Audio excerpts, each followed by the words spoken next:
I'm Laurel Beversdorf, strength and conditioning coach. And I'm Dr. Sarah Court, physical therapist. With over 30 years of combined experience in fitness, movement, and physical therapy, we believe in strong opinions, loosely held. Which means we're not here to hype outdated movement concepts. Or to gatekeep or fearmonger strength training for women. For too long, women have been sidelined in strength training. Oh, you mean handed pink dumbbells and told to sculpt?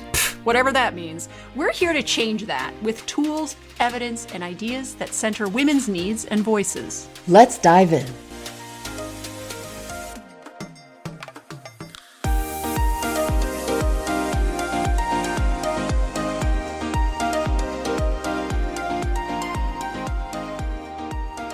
Welcome to the Movement Logic Podcast. My name is Laurel Beversdorf, and I'm here with my co-host, Dr. Sarah Court. Today is Wednesday. CART closes on Lift for Longevity this Saturday night at midnight. So that means you have 4 days? 4 days. How many sleeps? My daughter always wants to know. How many sleeps? 1, 2, 3. It's only 3 sleeps. 3 sleeps until CART closes. Yeah. Yes. So if you have been on the fence, please jump off of it, land on your 2 feet, experience some impact, go to the show notes, click the link, and get on it, folks. Get on it. We can't promise we're running this in the next 6 months. It might be in the next year. We don't know when this is happening again. You might want to join us now. Yeah. I had an email from somebody who was saying, I've been listening to your podcast and paying attention to what you've been doing for a few years. And I'm really interested in the Lift for Longevity course, but I'm just feeling too shy. And one of these times I'll join. And I wrote back and I was like, there is going to be no better time to join it than right now. Yeah. And that's true whether you're feeling shy or not. You're never going to be younger. There's never going to be a better time as far as the stuff going on in your life. You're not going to be less stressed a year from now. You know what I mean? Like when people say there's never the perfect time to get pregnant, there's never going to be the perfect time to start changing your life. So you might as well start changing your life right now. Yeah. So my feeling is just, you can put it off, you can postpone it. But when Laurel says we don't know when we're doing it again, it's actually very true. We've been doing it twice a year, but we're probably not doing that next year. So you want to get on this. We've got another thing in the works that is much smaller, shorter, DIY. So we're probably going to be devoting our time and energy to that in the early part of next year. And so you're going to have to wait possibly a full year to do this with us. And we have just solidified this now. So if you're like, oh shit, I didn't know that. It's always been every 6 months. Not now. Not necessarily. Alrighty. So today is a type of episode we just haven't done in a while. We haven't done it all season. It's an episode about an area of the body. And we have done a few like this in past seasons. Sometimes we look at an area as it relates to injury, like the sacroiliac joint or the knees, or often we're looking at an area as it relates to myths and misinformation about it, like the pelvic floor, the pelvis, the spine, the shoulders. We'll link these episodes in the show notes for you. Today, we're covering an area of the body that fits our female physiology theme. It's an area of the body that women are told they need a lot of things to fix. Supplements, special ways of exercising, special ways of doing cardio, special macronutrient intake timing strategies, better posture, Spanx, or good old-fashioned sucking it in. Today's episode is about the belly region. More specifically, it's about how to get abs and what that even means, whether it's possible, and of course, some reflection on why we're told we need to get abs to begin with. Let's start with the word abs, which comes from abdomen, which is technically a cavity, a space that holds your guts. But when people say they want abs, they're not after a better cavity. They're after the muscles around it, the ones that wall in the cavity, move it, support it. And when they say they want abs, it's not that they were the unlucky ones born without these muscles. It's that they want those muscles, the abs, to be more visible, aka more aesthetically appealing according to society's standards. So from our understanding, quote, I want abs is an aesthetic goal more than anything else. There's lots of different types of goals. There's performance goals. I want to be able to do this physical feat by this time. Or there's lifestyle goals. I just want to exercise regularly. There's health-related goals. I want to be healthier. I want to lower my blood pressure, whatever that goal might be. This is an aesthetic goal. I want my body to look a certain way. And believe it or not, when it comes to this aesthetic goal of getting abs, there is a shitload, a fuck ton of misinformation around how to achieve it, to get abs. Just fire up the internet and you're pelted with an onslaught of misinformation around how to get abs. Here are a few of the wackiest we've come across. Use this special cream or oil, rub it on your stomach, burn your belly fat. Drink this detox tea or do this cleanse. It'll flatten your stomach. Wear this ab belt or use this vibration device. It will tone your abs while you watch soap operas. Take turmeric supplements to reduce stubborn belly fat. That one I think is from Mary Claire Haver. I think she since took that post down, but it existed. All right. Yeah. So the impetus for this episode was in one of our previous episodes when we look into the work of Stacy Sims. So while we were listening to the Mel Robbins podcast interview of Dr. Stacy Sims, there was an exchange between Mel and Sims about abs, how to get them, why women supposedly can't get them the same way men get them, and what Sims said women should do instead. And it sounds credible, but when you take the narrative apart, it really makes no sense at all. So it starts with Robin saying that her husband always reminds her that, quote, abs are built in the kitchen, not in the gym. And then Mel Robbins asks Sims if that's a man thing, and Sims immediately agrees. She goes, that works for men, definitely. So then from there, Sims explains that when men cut out things like alcohol or sugar, their belly fat supposedly just melts away. But for women, she says, it doesn't work that way because women hold on to calories thanks to the hypothalamus, which is the part of the brain that regulates hunger and energy balance. And according to Sims, when women reduce food intake without replacing calories elsewhere, their hypothalamus panics, basically, lowering energy expenditure and making fat loss nearly impossible. Okay. And then she shifts to exercise advice, like how you would get abs. And she says women shouldn't bother with sit-ups or other abdominal isolation exercises because compound movements like squats and deadlifts build the abs in a more functional way because women's center of gravity is down in their hips, whereas men's is up in their chests. This is the part where this is where it really starts to make my brain feel like it's leaking out of my ears. What the heck does that have to do with anything? But anyway, and apparently if women get stronger through these compound lifts, they're going to stand taller. And then once they do that, their abs will show. Oh, it's wild. So there's a lot going on here. Yeah, we're going to link the interview, and I think I can even link the timestamp in which this exchange happens on the Mel Robbins interview in the show notes, and then we'll also link our episode, Make Nice. Stacy Sims Make Sense. Okay, so here's the gist of the claims that are made in the episode. Number one, abs are made in the kitchen. This implies that diet affects whether or not you have abs more so than exercise or genetics or a host of other things. What works for men, so claim number two, what works for men doesn't work for women. Women apparently follow different fat loss rules than men, different hypertrophy rules than men. Number three, women hold on to calories because of their hypothalamus, which is, confusing mix up between fasting and low energy availability, which we discuss and Make Stacy Sims Make Sense. Women should do compound lifts, not sit-ups, to get abs because of differences in center of mass. That's the hardest one. That's the one where I'm like, what?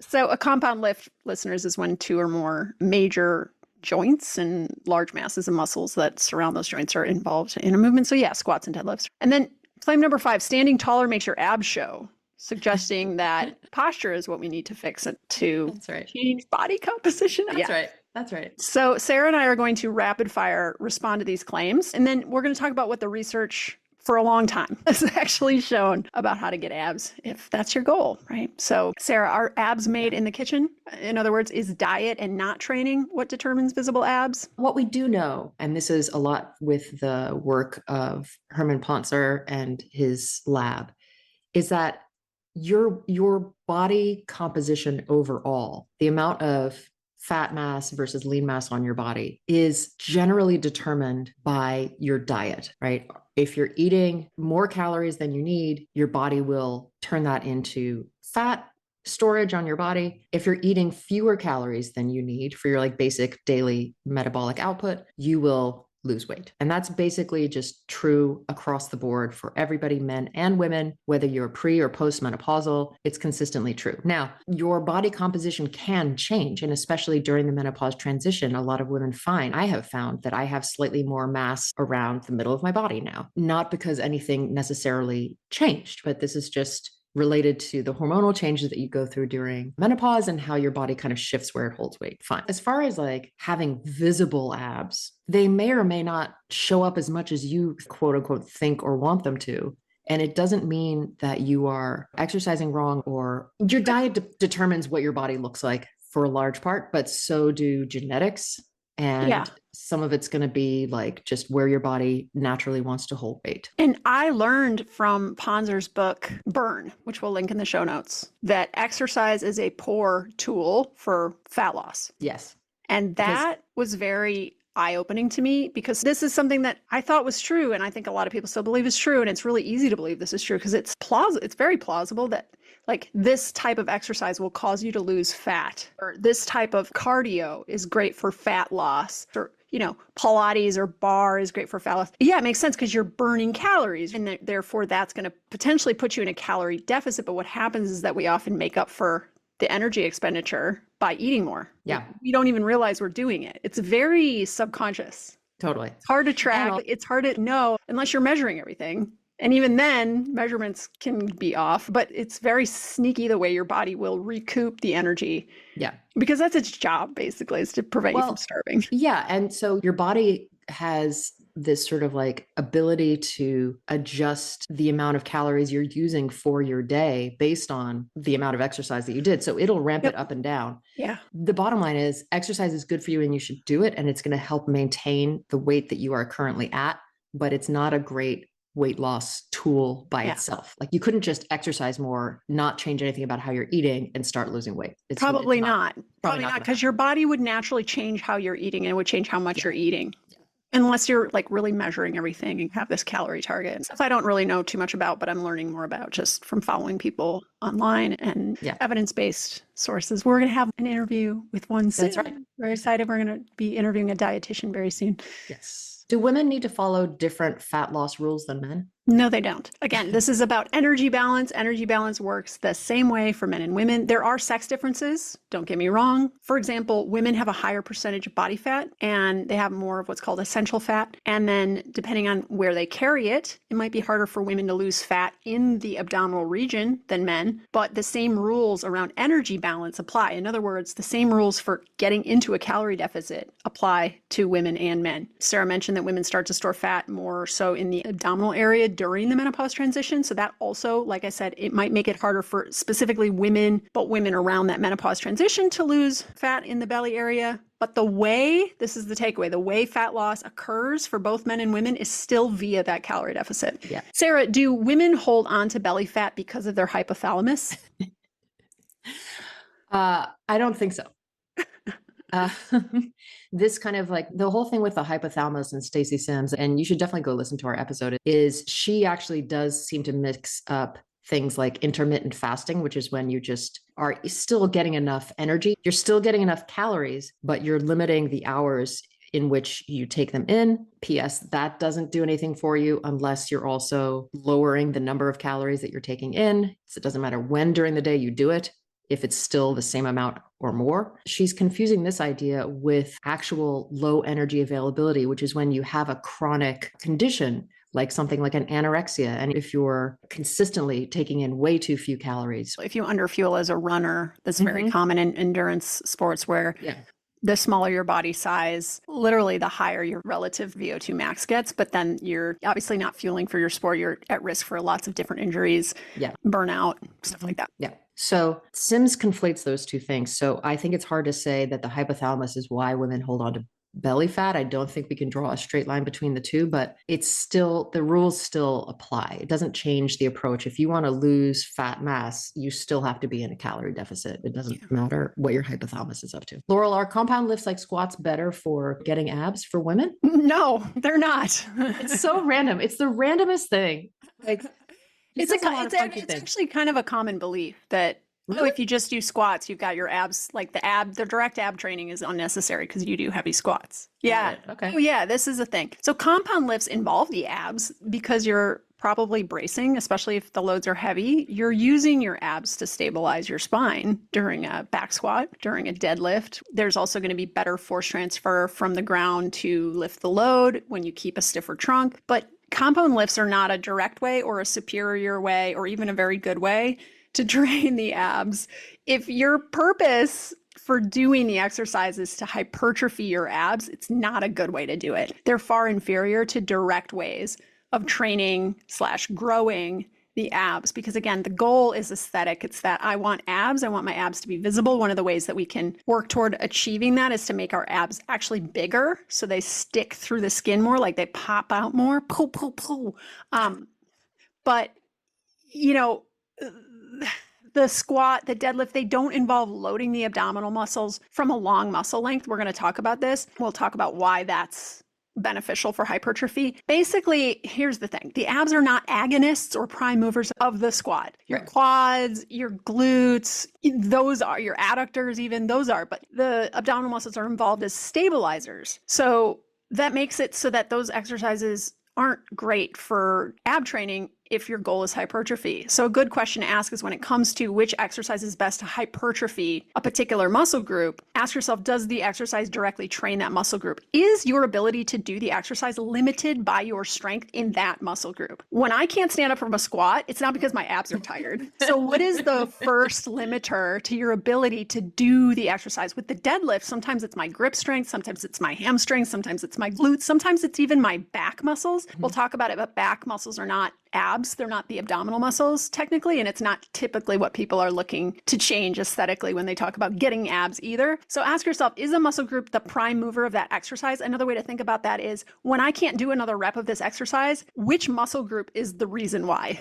right? Yeah. The abs are not the reason why you can't do another squat. Typically not the reason you can't do most compound lifts, including the bench press, the pull-up, even the pull-up, which I think probably places the most significant amount of like direct load on the abs because it's an anti-extension effort. You've got to contract your anterior abdominals to not extend your spine too much. Even that is an inferior abdominal exercise because it doesn't work the abs at a long muscle. So anyway, we're going to talk all about this stuff, but no, it's no, Sarah, compound lifts are not better for getting abs.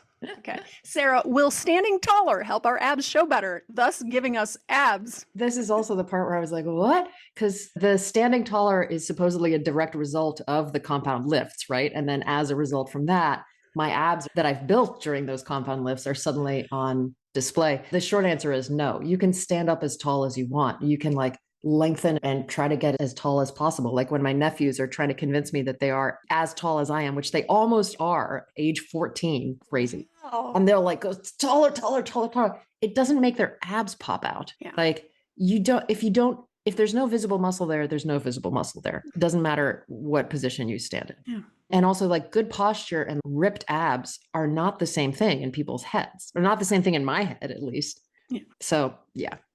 All right. Well, now we've discussed that. We've got that out of the way. We're going to get more into the topic of abs because there's a lot of different angles for us to talk about this from. And that's what we're going to do. So here are some of the angles. So the first one is the anatomical angle. Where are the abs? What are their relationship to areas or other muscle groups around them? The pelvic floor, low back, your diaphragm and other breathing muscles. And then semantics, or how is the area talked about, right? We say abs, or sometimes we say core. What does that mean? What does trunk mean? How are these terms used and these different areas talked about and argued about in strength versus yoga versus Pilates, for example? We have the functional angle, right? What purpose do the abs actually serve? And they have a lot of purposes as a wall, a pressure modulator, creator of movement, postural stability, and more. And then we have function versus aesthetics, right? The appearance of abs as an aesthetic versus the functional goal, right? Do we care about how they look, right? That six pack that everyone's trying to get versus how they function, which is the actual strength of the muscles involved. We're going to talk about physiological necessities for abs, right? What physiological and anatomical factors go into that visible appearance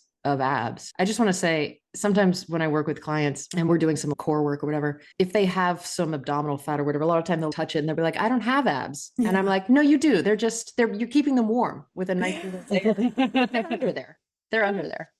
And then we're going to talk about exercise prescription for abs, right? How to most effectively build or hypertrophy abs for strength and aesthetics, and the hangups we have around the exercises that actually do this the most efficiently. Spoiler, it's not your squat and your deadlift. And then also, because it's us, a sociocultural lens. What is the meaning of having abs for women over the years? What does this idea represent? How has it changed over time? Different aesthetic ideals. So we're going to get into all of this. Yeah. So let's start with the anatomy. As we mentioned, when we say abs, we're referring to muscles.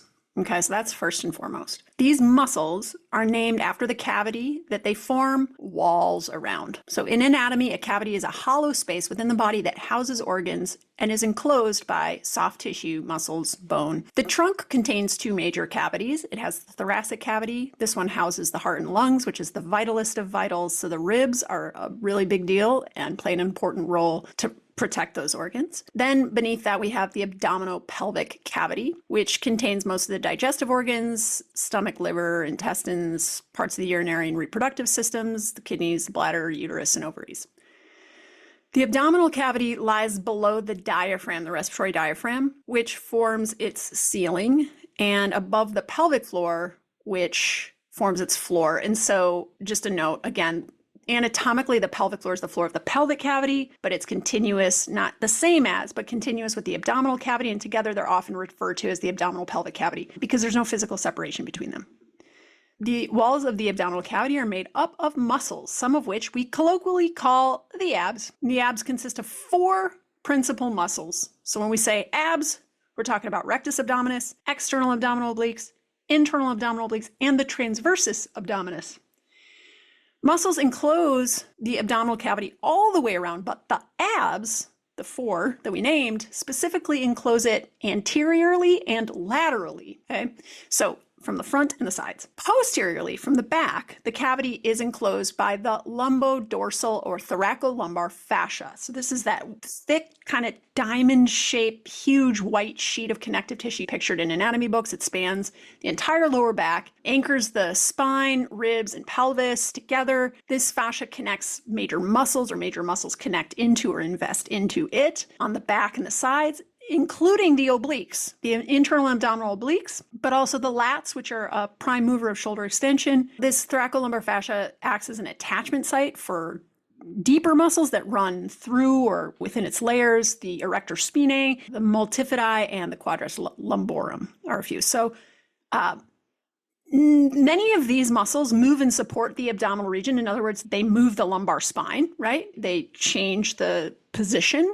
of the abdominal region, but they aren't abs. They're not the focus, certainly, of this aesthetic goal of having abs. They might play a role in a strong core, but we're talking about, just to remind you, we're talking about the aesthetic goal of abs, okay? So anatomically, abdominal muscles, the abs, refer to structures forming or acting upon the anterior abdominal wall and the lateral abdominal wall. The term abs is not a formal anatomical category. It's a colloquial shorthand for these anterior lateral wall muscles, the abdominal muscles. So They are formally referred to as abdominal muscles in anatomy textbooks. We call them abs. Let's name them. So the most superficial, most on the surface, the one that everyone gets really worked up about is the rectus abdominis. And it's really the most associated with this aesthetic goal for abs, because this is your quote unquote six-pack muscle. We're going to talk about that though. So it runs vertically from the edge of the cartilage of your ribs and the xiphoid process, which is the bottom of your sternum, straight down the middle of the front of your body, and attaches all the way to the pelvis, the pubic symphysis, and the pubic crest at the front of the pelvis. And it's divided by these bands of connective tissue. They're tendinous intersections, and that separates it into these multiple bellies of muscle. And this kind of segmentation varies and is genetically determined, right? But these intersections create this look of the quote unquote six-pack, although it might actually be an 8-pack or a 4-pack or a 2-pack or a 3-pack or a 5-pack. We're going to discuss this later.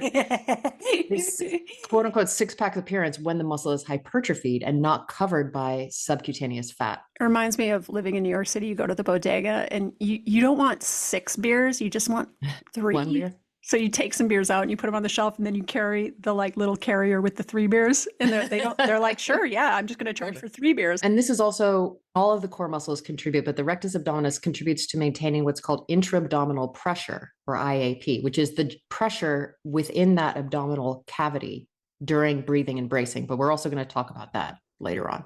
Okay, the external obliques and the internal obliques are 2 more of your abs. Let's start with the external abdominal obliques. So these form the outermost lateral layer of the abdominal wall. Their fibers run from high to low, from high outward to low inward, from the lower ribs toward the midline of your abdomen called the linea alba. It's like a seam of connective tissue right along the midline of your belly. And then the iliac crest, right? They attach the iliac crest, which is the top border of your pelvis. So I can find this direction more easily when I think of the direction my fingers point as I lift my hands up and then start to lower them into the lower coat pockets of my winter coat. So as my fingers come into the coat pocket of my winter coat, they're pointing from high to low, outward to inward. So that's the external abdominal obliques. Now, deep or underneath or closer to the inside of the body, we have the internal abdominal obliques.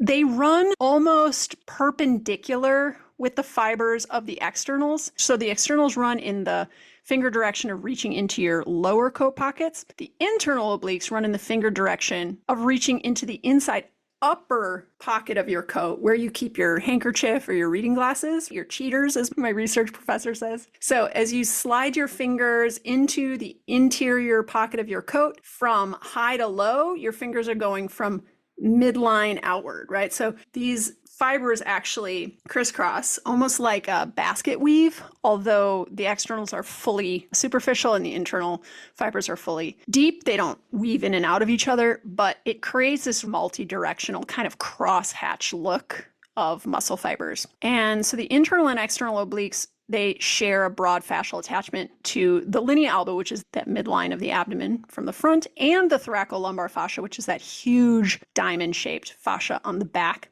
So they really wrap all the way around your sides, and their overlapping cross-hatched appearance or fiber orientation that creates this really strong multi-layered sheath that supports, protects, creates force, transmits force through the abdominal region. And then the deepest layer is called the transversus abdominis. And if you have ever done any Pilates, you have heard about this. So we've got the rectus abdominis that's going top to bottom. We've got the obliques that are doing this cross hatching on the side of your body. And then we have the transversus, which wraps horizontally around the waist. If you imagine just taking packing tape and wrapping it around something over and over and over again, right? And this horizontal fiber alignment is then very useful for cinching in, pulling in, or just stiffening in place, right, as needed if you're going to brace. And it can also help modulate that intra-abdominal pressure that we were talking about. Its broad corset-like fibers are less about moving the spine and more about compressing the abdominal contents to some extent. Did you go to prom in high school? I mean, I went to a British boarding school, so we had like, it wasn't called prom, but yes, we had like end of senior dance thing, whatever. Did the guys wear tuxes? What an excellent question. It's a long time ago. Probably. Yeah, so I went to a really small high school in rural Wisconsin, and all the guys rented tuxedos and had cummerbunds, which when I was looking up analogies for the transversus abdominis, I was like, oh, cummerbunds. And then I was like, oh my God, that's not even how you say it. It's spelled cummerbund. Cummerbund.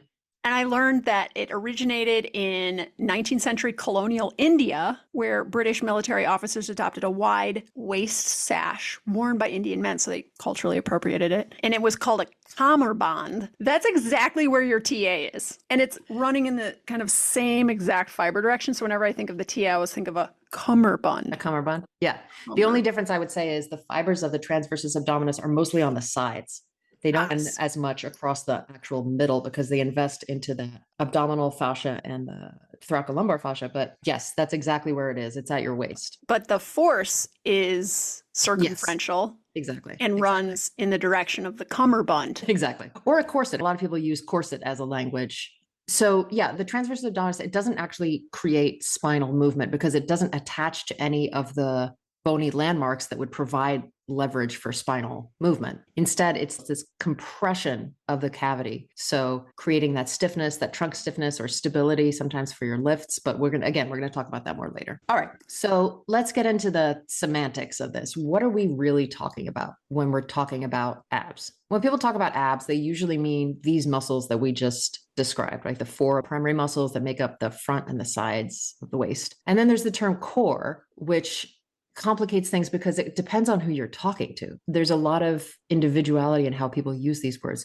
Core, from a anatomical standpoint, doesn't actually mean anything, but it's it's this concept of the muscles that surround and move and control the trunk. So depending on who's defining it, it might include these abdominal muscles that we discussed, plus your abdominal diaphragm, your breathing muscles, your pelvic floor, and then maybe even like your back muscles, possibly even some of your hip flexors, depending, because your psoas invests onto the lower back. And so what exactly is included in the discussion of core really depends on who's talking. But sometimes people think of this canister concept with the front and the back, and then the top and the bottom being included with as part of your core. Right? Yeah, I feel like we could do a historical documentary about the evolution of a concept of the core in like yoga and Pilates classrooms starting from like the 19 whatever. But yeah, I feel like for majority of people 20 years ago or maybe 30 years ago, the core was the rectus abdominis. Yeah. For sure. And then it was like, oh, and it's also the obliques. And then Pilates came around and said, oh, it's the transversus abdominis for sure. And then people started getting into breathing as it relates to the core and pelvic floor function as it relates to the core. And they were like, oh, but it's also the respiratory diaphragm and the pelvic floor. And then some people were like, well, what about the back muscles? That's the core. And then some people were like, the glutes are also core and so are the lats. And after a while, you're just naming all the muscles. Holy shit, is the tibialis anterior core muscle? Exactly. Someone somewhere is going to say, yeah, it is because. Listen, you can connect anything to anything on your body if you really want to.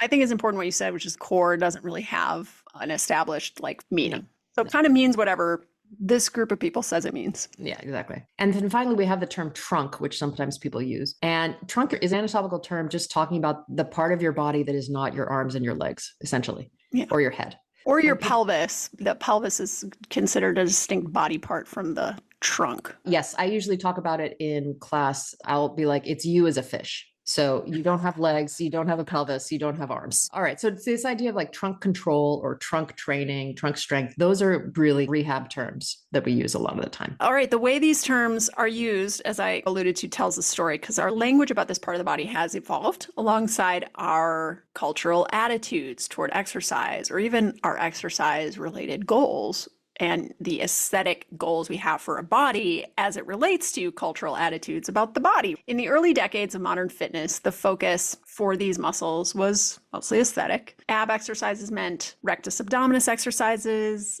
sit-ups, crunches, maybe some leg raises, movements that trained spinal flexion against resistance to target that six-pack muscle. If you grew up in the 80s or 90s, ab work probably meant doing lots of crunches, maybe with a friend holding your feet. Lots of women's magazines promised flat abs in 5 minutes with whatever protocol. Then by the early 2000s, this aesthetic focus shifted toward, quote, function. The rise then of yoga, Pilates, the stability ball, which is not a format, but it was this really iconic tool that became associated with core stability, core strength. This became the new buzzword. So crunches were out, planks were in, especially planks on a stability ball, right? An unstable surface. Gyms were filled with people wobbling on Bosu balls, trying to keep their spine neutral and talking about their core. Yeah. With that shift came another popular phrase, core stability. And what it was talking about was the ability to maintain trunk control. In other words, hold your trunk still under load or perturbation. So this idea of, oh, I'm doing my plank with my forearms on a big stability ball is training my like core stability, right? My ability to hold myself still while I'm on this wobbly surface.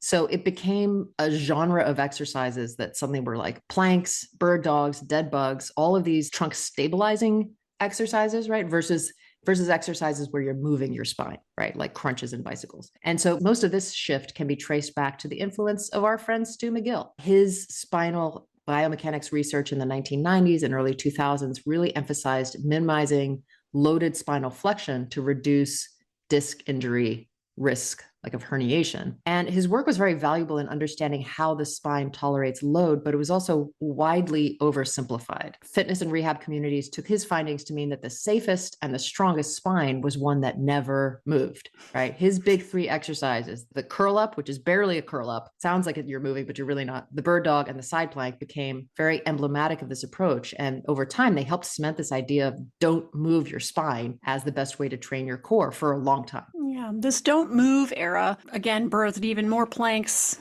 plank challenges, anti-rotation drills. This just floated into my head when you said plank challenges. Remember when there was that 5-minute plank challenge? Like, Yeah. could you hold a plank for 5 minutes? Could Do you you hold remember? a plank for 5 minutes? No. I think I tried it one time and I think I got as far as a minute and a half or 2 minutes. And then Yeah. I was like, this is dumb. And I think I got that far. I think I got about as far as you did. Yeah. Yeah. And do you remember when there were pictures of people not that long ago doing planks on fire hydrants and stuff Yes. out in the city? Like it was a social media thing. Plank everywhere. Yeah. Yeah. Back when social media was in its infancy, there was people posting pictures of themselves doing planks in funny places. And yeah. And then anti-rotation drills, which was a big deal for a while in yoga tune-up. People were all about figuring out anti-rotation drills and lots of cues to brace, protect your back, group classes, maybe in yoga, probably in Pilates.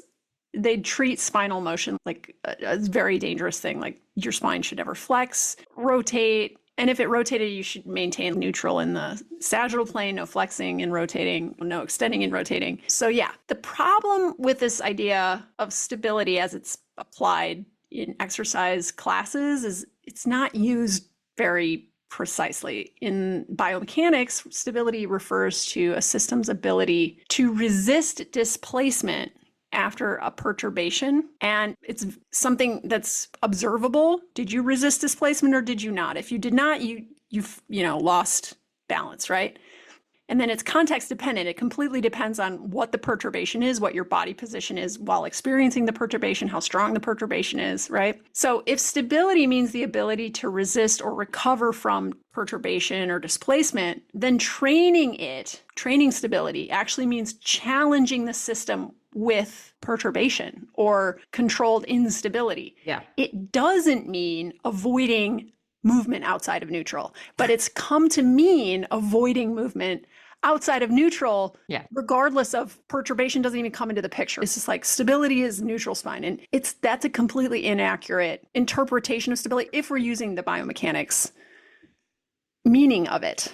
And I mean, I would use the word stability in place of strength, or I would use these words interchangeably a lot. And I even sometimes still slip into referring to something as stability when that's not actually what I mean, because I'm not actually perturbing anything. I'm not putting someone in this like controlled instability scenario. I don't mean stability. I mean something else. And a lot of times it's not strength either. So it's just interesting the way that this word has come to be used and interpreted, and it's almost gained an entirely non-scientific meaning in the process. So in research, trunk stability refers to how the torso responds to movement, and it plays a big role. For example, trunk stability plays a big role in fall risk, in balance, right? And so, yes, your ability to hold your trunk stable is definitely a big influence on your balance and your fall risk. But in fitness culture, it has come to mean simply not moving your spine out of neutral. And this conflation has reinforced the idea that spinal movement, especially flexion or rotation, is dangerous because if neutral is stable, a flexed spine or a rotated spine is therefore unstable. And so then we have this mental model that is incorrect, right? It's a misconception. And it still, I think, influences the way people see movement, the way they interpret it, the way they predict what will happen because of the way someone's moving, the way they program, right? In reality, the trunk is really stable.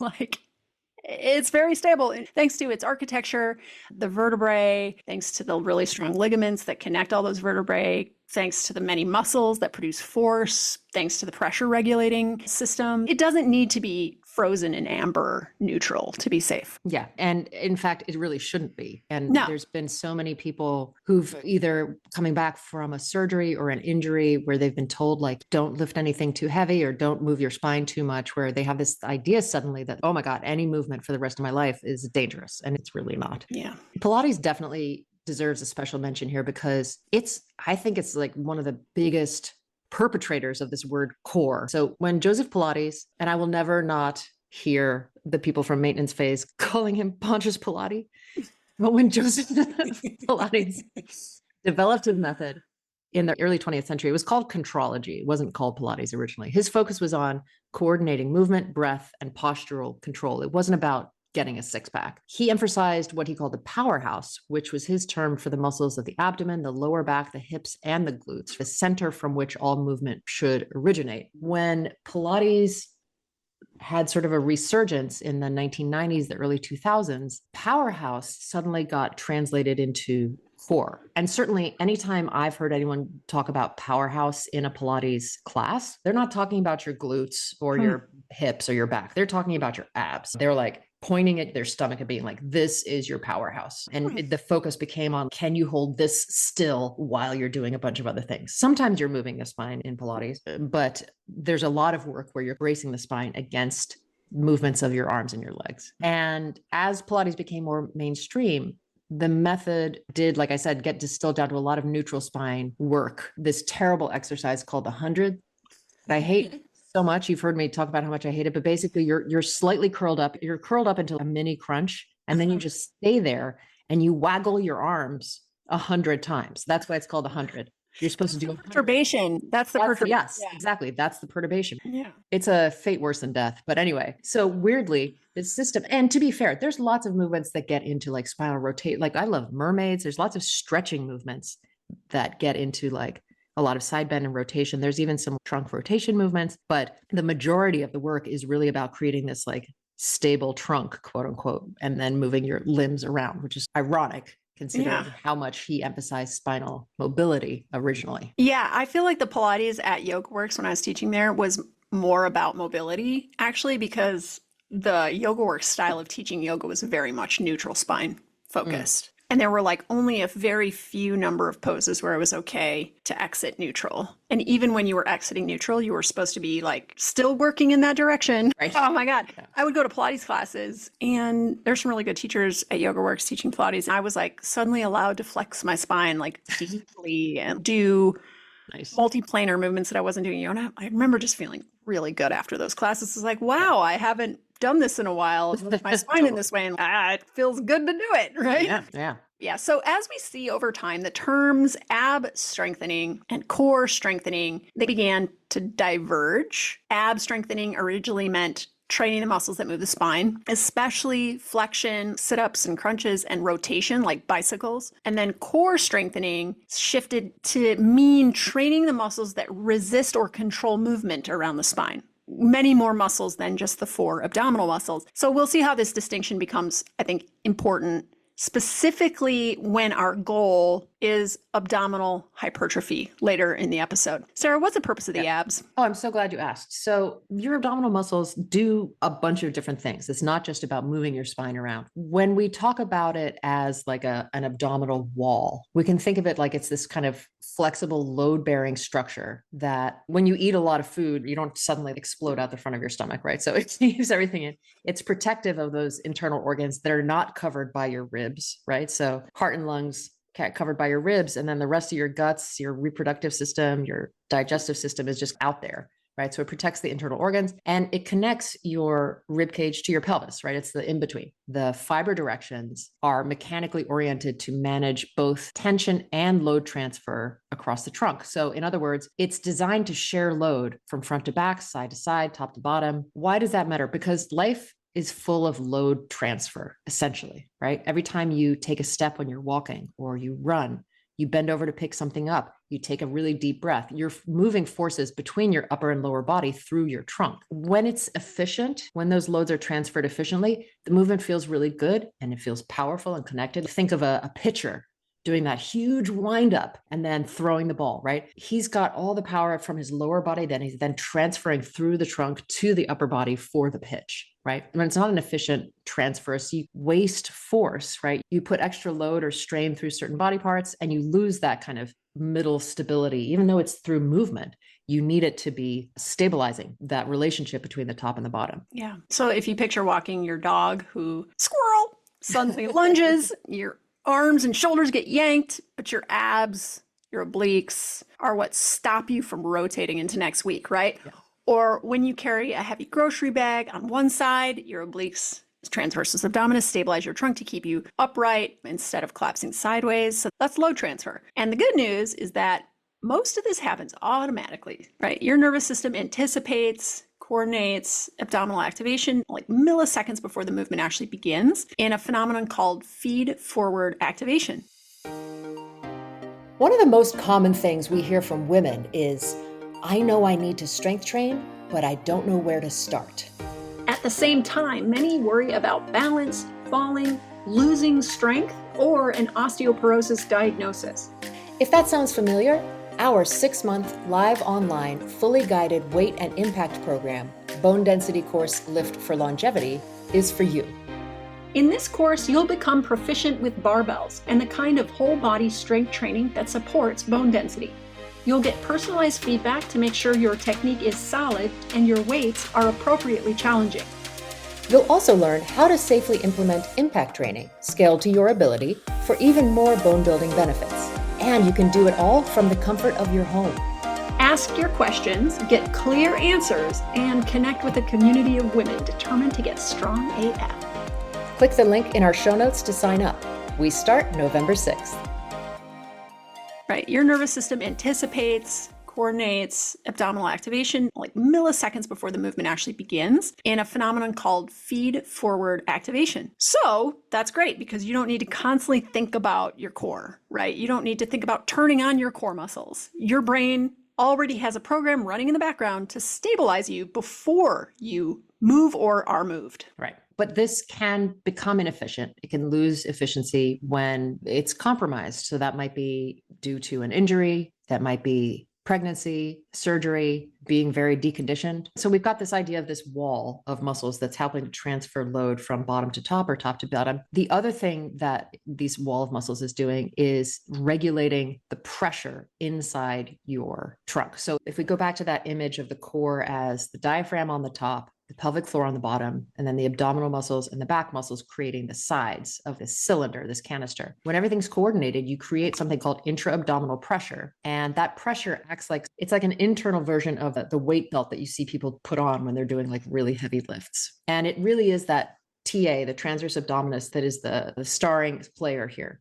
So when it contracts, it creates that horizontal directional fibers of cinching in, like tightening a corset or putting on your cummerbund. That compression increases the intra-abdominal pressure, which in turn stiffens around the spine from the inside and out. It's not locking it into immobility, but you're creating this internal support for force transfer. And so that's the whole reason why when we lift heavy, we a lot of the time suck in a breath, brace, create that kind of trunk stiffening through the core, right? When you take a deep breath into your belly, you close your glottis, like right at the top of your throat slightly, and you contract to your abdominal wall. It's creating the same physics as like a pneumatic column. And there's studies like those by Cholowicki et al. From 1999 that show that increased intra-abdominal pressure significantly enhances both your spinal stability and your load-bearing capacity, how much weight you can take on. Yeah. Okay. In practice, that means that when you squat, deadlift, press,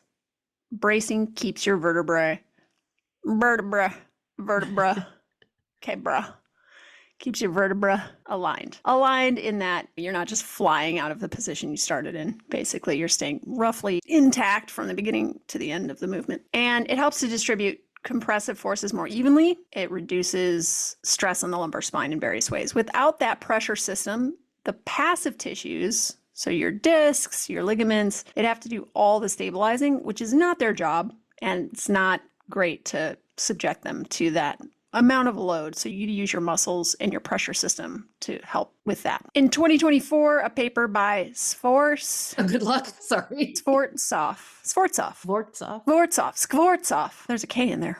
Yeah. Confirmed that the transversus abdominis activity directly scales with intra-abdominal pressure during effort tasks, emphasizing that this isn't a cue for aesthetics. It's a pressure regulating mechanism built for protection and performance. So when someone says brace, use your core to brace, what they really mean is, if they know what they're talking about, coordinate your diaphragm, pelvic floor, abdominal wall, right, including that TA, to create internal pressure that's supports your spine while you move a big weight. So we have an episode about breathing and bracing that we'll link in the show notes. We talk about bracing. We have strategies for bracing in it. So we go much more in depth on this idea of bracing there if you want to learn more about it. So in our everyday life, these muscles of our core are constantly turning on and off at low levels to create this stability while your limbs are moving, right? They control how much you tilt your pelvis when you're walking, how your rib cage stays generally where it is when you reach overhead, how your spine responds to challenges and balance. They're not just on or off, they're fine-tuning tension moment to moment to coordinate your breathing, your posture, and your movements. So think about how many things that you do that require this control. Standing up from a chair, climbing a flight of stairs, turning to look over your shoulder, picking up groceries, reaching for the seatbelt. Every one of these movements demands that your abs manage the force between the upper and the lower body so that you don't waste energy or create any strain for your spine. And then there's also a category we need to talk about, which are these higher pressure events where the abdominal wall becomes this power generator. So coughing, sneezing, vomiting, laughing hard. The muscles contract forcefully and together with the diaphragm to sharply increase that intra-abdominal pressure. And then that pressure helps expel the air or the vomit or whatever through the thoracic and abdominal cavities. And in these moments, your abdominal muscles and your diaphragm actually reverse their usual relationship. Instead of the diaphragm drawing air in, it pushes down while the abdominal muscles push up and in. And it compresses the viscera and it forces the air or the stomach contents outwards. It's this reflex loop. Your brainstem coordinates this entire pattern. You do not have to. Can you imagine if you were like, you went out for a bunch of drinks and then you get way too wasted and then you're like, what do they call it? Praying to the toilet or whatever. You're like, you're trying to throw up. And in that moment where you're drunk and trying to throw up, you somehow have to coordinate your core muscles to make that happen. Like it would be impossible, right? So this is one of those automatic things. Puking under the influence. That's right. Where it doesn't, you don't have to think about it, thankfully. And You sound like you have experience with this. what? No, I think I've only thrown up one time from drinking because I had tequila that was bad. And the only other person who threw up that night was the other person that had the bad tequila. So How is tequila bad? It's alcohol. it can go it can go bad, something to do with the worm. Oh, God. Yeah. We got both of us got real sick. Nobody else got sick at all. Oh, So my God. yeah. Yeah, I've had a lot more experience than you then. Personally not. Senior year of college stands out in my mind. Yeah, look, everyone needs to go through it. It's a rite of passage. So a review on respiratory abdominal coordination by Hodges et al. In 2001 shows that during coughing and other expulsive efforts, the transverse abdominis and the obliques activate milliseconds before the diaphragm, ensuring this pressure builds safely and effectively. So that's the difference between this idea of like core stability versus core rigidity. You need a system that is able to create stability with these kind of small changes moment to moment, but at the same time isn't so rigid that you can't then use it to upchuck forcefully. The other thing I was going to relate it to is in yoga, in the pranayama practices, there's a type of pranayama called Kapalabhati or breath of fire. Yeah, I like that one. Yeah, where you do repeated forceful exhales through your nose over and over and over and over again as a way to generate this feeling sort of energy or heat in the body. I always would joke that it was almost better than a Diet Coke at 3 o'clock. Like it would really wake you up. Yeah, it really does. And so that's another version of this kind of forced exhale that we're talking about here. Yeah, I learned about the agonist-antagonist relationship between the TA and the diaphragm while practicing that, which if you want Kapalabhati to turn into hyperventilation, so every time you contract your cummerbund and push the air out of your nose, right? Yeah. Instead of inhaling, like sucking air in your nose, like called hyperventilation, right? you simply relax your TA, and because of that, your diaphragm drops down. And then Air comes in. It's basically a pump. It's very cool. So your abs are in this constant low-level conversation with your diaphragm, your spinal extensors, and your pelvic floor. They don't just like suddenly switch on when you're doing a plank and then they're off the rest of the time. They're adapting all the time to keep you upright, for breathing, for movements. Posture is not supposed to be this one single place that you hold. It's supposed to be this dynamic movement that is managed with these muscles. So Kalantari et al. From 2024 found that when older adults were challenged with unstable standing, the TA was the one abdominal muscle to increase automatic activation. So that suggests that it's really key to postural reflex, not just voluntary effort like sneezing or coughing. So even when you're standing still, your abs are making these micro adjustments to maintain your balance and your equilibrium. Yeah. And when I think of the TA, I think of it as this muscle that just wraps around goo, right? It doesn't attach to bones, it just attaches to goo. It attaches to fascia. And so it's interesting to think about how would it keep you from falling over if it doesn't attach to any of your bones. It doesn't have leverage on any of your bones, right? Like your quads have leverage on your leg and thigh. And it's because it's modulating pressure, and that pressure is increasing trunk stiffness, which is helping you stay stiff, right? And not fall over. This is very interesting.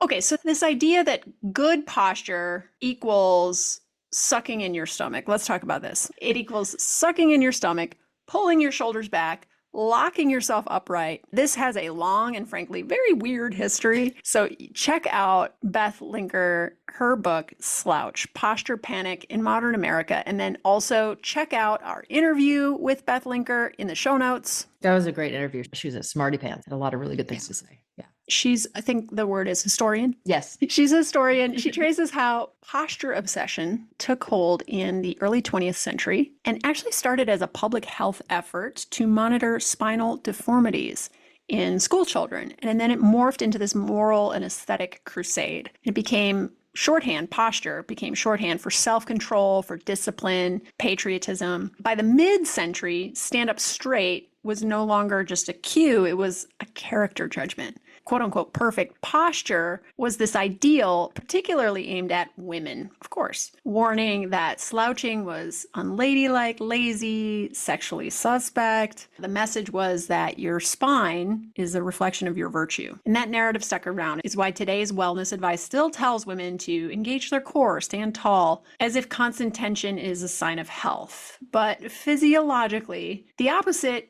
is true. The trunk doesn't thrive on rigidity. It thrives on adaptability, the ability to respond. Yeah. Yeah. So if you're spending all day chronically sucking in your stomach, you're not actually supporting your spine or anything. What you're doing instead is you're interfering with your body's natural pressure system. So if I'm pulling my belly in and up all day, it's going to compress how much my diaphragm can move, right? So it's going to make harder to breathe. It's going to interfere with my natural pelvic floor tension, which should also be adapting to movement. And it can make my breathing really inefficient. And over time, it can limit my ability to actually generate that pressure when I need it, right? That sort of canister of pressure that I need to do a heavy lift or even to compress the abdominal contents for a cough, right? Your abs are not supposed to be on all the time.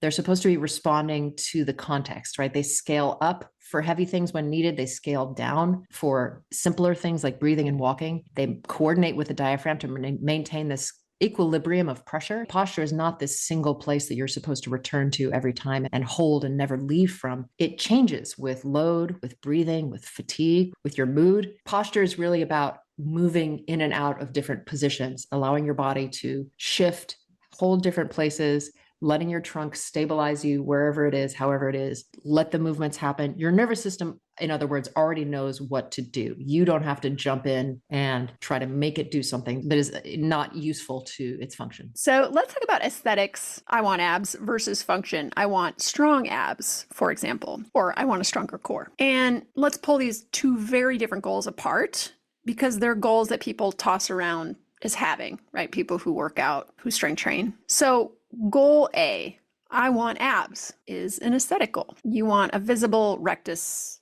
abdominis. You want a midsection that's shaped a certain way, probably flat. Okay, and we're going to get into what that possibly means. Goal B, I want a stronger core. I want stronger abdominal muscles. This is more functional because it's related to how we would then use or function with our abdominals, what we'd be able to do, right? Do we want better trunk stability? Do we want better force transfer? Do we want to be able to lift more weight? Do we want to be able to play some sport where the abdominals are crucial, right? So if I chase goal A, which is about appearance, will I automatically get goal B? Will I already automatically improve my function in some context, or my strength, or my stability? Or vice versa, if I pursue strength, if I pursue function, if I pursue stability, will I get an abdominal area that appears the way I hope it will, aesthetically pleasing to me or to whomever I'm trying to please with it? Okay, let's dig in.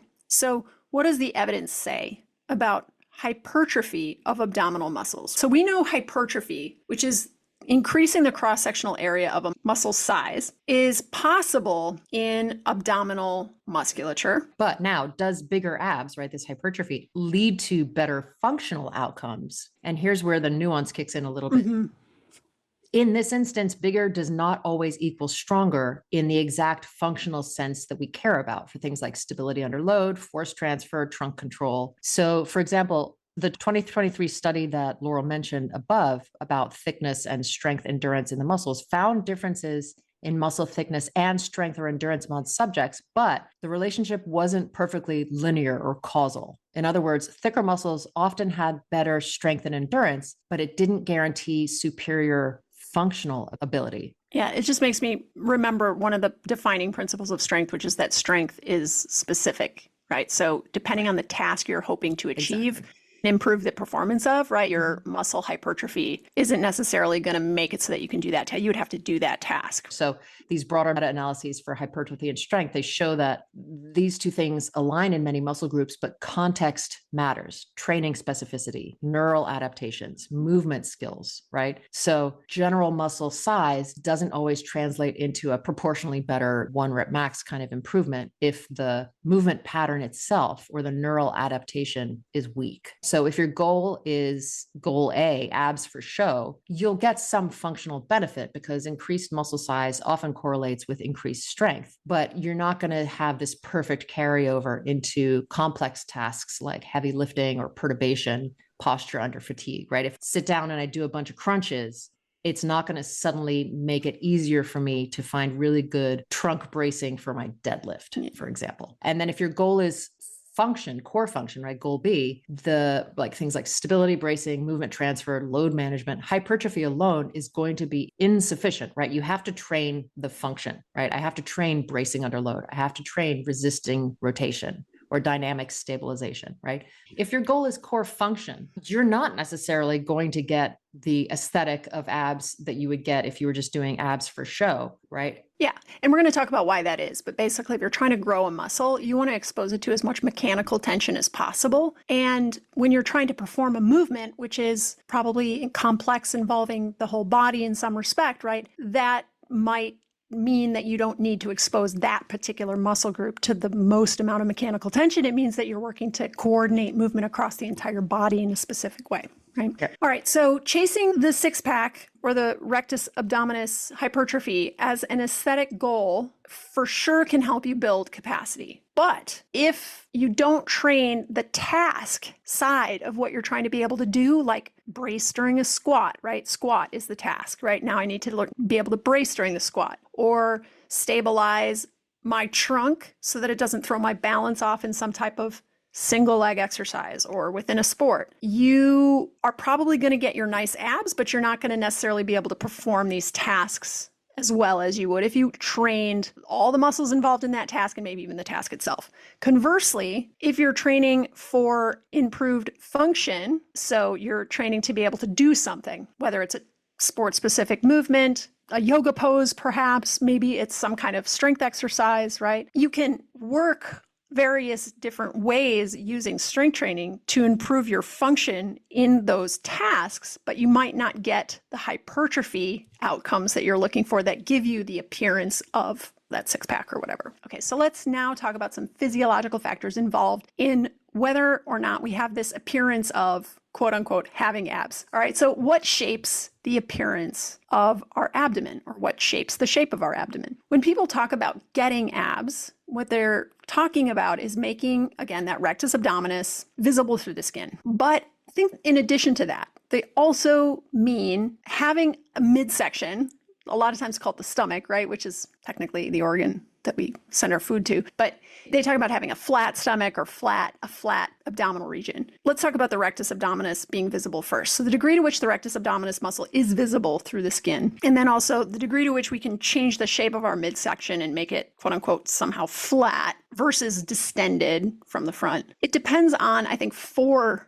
main factors. It would depend on genetics and structural factors, which we'll talk about. There are also certain medical and hormonal conditions that might impact that. Body composition, which we've already talked a little bit about, but that's that relationship between muscle mass specifically and fat mass. In other words, how much fat is covering the muscle, right, between the skin and the muscle, making it perhaps so that you can't see that rectus abdominis shape through the skin. And then also hypertrophy, right? Can we make the muscle actually bigger in size so that it shows through the skin more readily? First, let's talk about the genetic and structural factors that would influence the shape of our midsection as well as whether or not we can see that rectus abdominis as a 6-pack, right? So some aspects of abdominal shape are largely or purely determined by genetics. So for example, the length of your abdomen, like how tall are you? What's your torso length relative to your limb length? And then the length of the rectus abdominis will follow with that. So there's a lot of variety in height and torso length. There's also variation in rectus abdominis width and how the muscle bellies, which we've hinted at, are partitioned into packs. So those tendinous intersections that Sarah mentioned,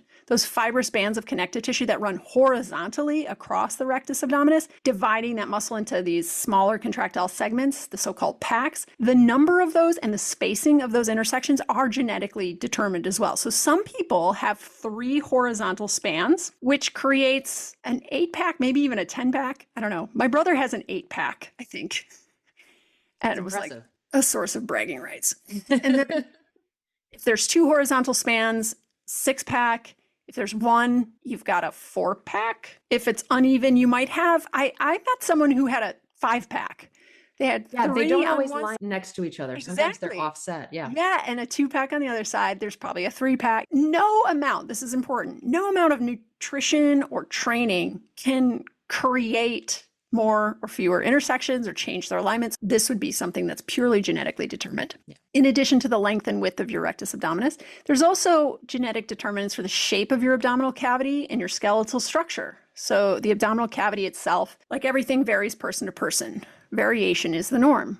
So we've got rib cage shape, pelvic shape, spinal curvature. All of this is going to affect how flat or rounded the abdomen appears. Some people, for example, have more anterior pelvic tilt, and it's a structural feature, right? So it has sometimes to do with the sacral base angle and various ways that the bones of the lumbar vertebra align with the sacrum and much more, right? So this might give their lumbar curve a little bit of a deeper natural curve, more lordosis. This could cause the appearance of protruding of the abdomen, even when body fat levels are low. Right. There's also postnatal adaptations. So here's where we should probably talk about pregnancy. Pregnancy represents one of the most significant and amazing influences on abdominal shape. So as the uterus expands, the linea alba, that connective tissue seam at the front of the abdomen between the 2 halves of the rectus abdominis, which is divided into a right and left half, it stretches to accommodate the growing fetus and it widens, right? So a natural adaptation for that to happen is called diastasis recti. And it typically widens during pregnancy and then goes back and narrows postpartum. But my understanding is there is still this residual widening or thinning of the connective tissue that can persist. And this can create a different shape of the abdomen, right? So it could create a doming or a softness or even just a wider appearance of the abdomen. So I remember noticing that in my body, that after I had my baby, I did notice that my abdomen looked a little bit different. It looked a little bit wider. And so diastasis recti is this natural adaptation, right, Sarah? So it's happening because of the need for more space, right? But then there's this problem that women often seek out help for, which is also called diastasis recti, where they feel as though they don't have as much control over their abdomen. The widening is too much, like more than 2 fingers, I think is considered to be abnormal diastasis recti or unresolved, or it didn't go back, right? It didn't shrink back to its normal width. Yeah. It's either 2 or part of me wants to say it's 3 fingers. I don't remember. Okay. Yeah, I don't either. I know that when I would go in for my checkups with my OBGYN, she was like, looks great. I don't notice anything beyond what is normal. I had I would say probably normal easy pregnancy and then a normal easy birth, even though I was in labor for like 23 hours, but oh well. Had a great epidural. That's when the party started. That's right. But, a couple of years after I had my daughter, actually like a full 3 at least after I had my daughter, I noticed that I had this like little, like I call it my gremlin hand that pokes out of my abdomen. Have a little hernia. And I can just like poke it back in and then it'll poke back out and I poke it back in. There's no pain associated with it. I was like, oh shit, I think I have a hernia. And sure enough, I have an abdominal hernia. And I went to my OBGYN here in Huntsville and she had an ultrasound, ran it just in case to figure out what's going on with this. And it's an asymptomatic abdominal hernia. It doesn't hurt, doesn't cause me any issues. I feel like I have strong core, maybe not as strong as it would be, but I don't notice any setbacks or detriments to my ability to do things. So I'm not worried about it. And there's a high likelihood I'll never have to worry about it, but there's a small likelihood that eventually I will have to worry about it if it starts to hurt or if it becomes what's called sequestered, if the gremlin hand refuses to go back inside. But until that happens, I'm not going to worry about it. It's like my little like mini pack that just pops out. I'm like, what's that little bump on my belly? Yeah. And in some cases, this coming back together, that sort of naturally re-narrowing after childbirth does not take place so successfully, or the amount that it was stretched makes it even harder for it to go back together. There are surgeries that women can have where they put in like a mesh and things like that. But my general sense is like, they're not great and you want to avoid it if you can. So I think this issue, there's certain abdominal exercises you can work on with a physical therapist to help encourage the diastasis to go back like closer together, and should be your first stop. And hopefully you're the only stop that you'll need to make as far as helping to take care of it. But yeah, people get nervous when they start to do a sit up and they see this thing kind of like poof out and they're like, oh my God. But it depends on a lot of things. It depends on how big it is, how long it is, like top to bottom. Is it just like one little pokey bit, or is actually like this 3-inch, 4-inch long segment that is just really separated? So there's a lot of different conditions that go into your treatment choices. Yeah, and some women are concerned about it partially for that aesthetic concern. Others, it's more of a functional concern. And for some, they literally have pain, and that's a red flag, and it means you probably need to have surgery, or they have this sequestered situation where it won't go back in. And that's the very little that I know about this.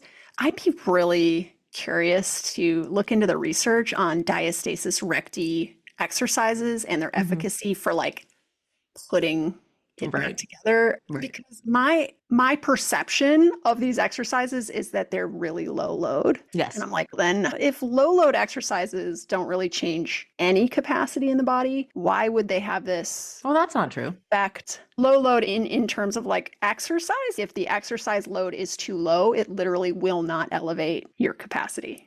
Right? Like it won't change your endurance if it's too low. Right. But this is not an endurance or a strength. Low load exercises people can use for hypertrophy, right? I guess it just depends on how low the load is. No. So when I say, I guess, low recruitment. Okay. So maybe that's the better word, right? Which is that these exercises strike me as we're not going until we have 1 to 3 reps in reserve. We're doing a couple exercises and then we're doing a couple other exercises. Sometimes it's rolling on a ball. And so I'm like, how is this low effort, low load exercise going to change my structure? So exercise that changes structure is exercise that crosses a threshold.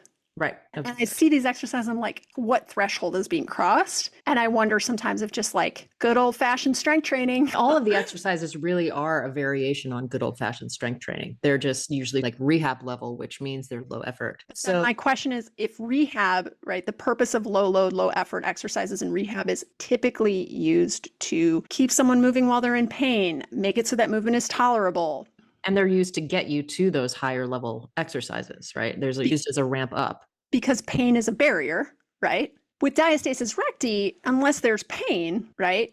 And in which case, I think then is like, you need surgery, right? Yeah, I think in this instance in particular, because we're talking about an area where it's not something where you're doing a movement that moves a joint or connects bone to bone, because we're dealing with this area that also has things to do like pressure, right? And these tiny switches when you're making small postural changes. I think the thing that holds a lot of these exercises back, I would assume in a PT or rehab perspective, is the idea that like, I don't want them doing something that's so difficult that increases the intra-abdominal pressure so much that now the hernia pops out. There you go. Right. And Yes. so they're trying to figure out where is the level of the exercise where there is no movement, that the diastasis is not like popping, but they can still actually do this exercise. So I think it's a very probably difficult to exactly measure or figure out level of effort that you need to pursue. And I too would be very interested to see what the research shows. I want to look at the research because I think also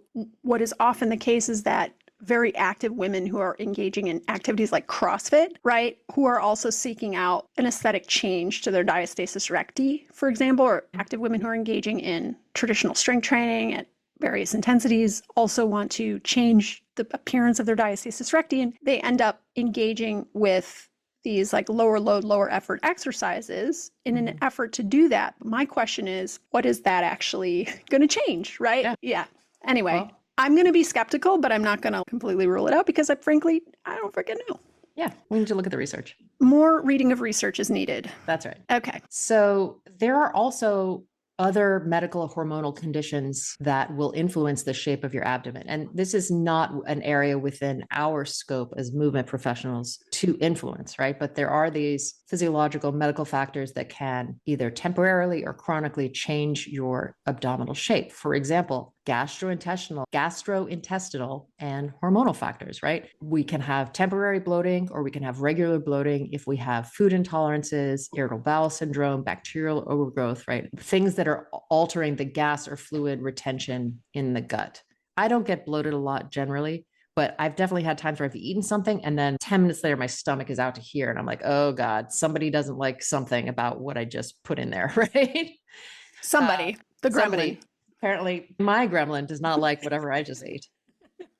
There's also hormonal fluctuations across the menstrual cycle that can lead to water retention, slower digestion, constipation, right? Things that lead to this sort of short-term distension of the belly. But there are other more chronic conditions, health conditions, and in particular gynecological conditions that can also influence the way the abdomen appears that have nothing to do with the amount of fat mass or muscle mass. PCOS, which is polycystic ovary syndrome. This can increase your central fat storage because of these hormonal and metabolic factors, which might give the appearance of a sort of larger abdominal size, even if the person has like moderate overall body fat. Uterine fibroids, depending on how big they are and their location, they can physically expand the lower abdomen or even create some asymmetry in the appearance. Endometriosis, ascites, or even large ovarian cysts can also cause this persistent distension appearance that's unrelated to fat or muscle. Yeah. So I think these are just important to keep in mind because the appearance of the abdomen is shaped by more than fat or muscle,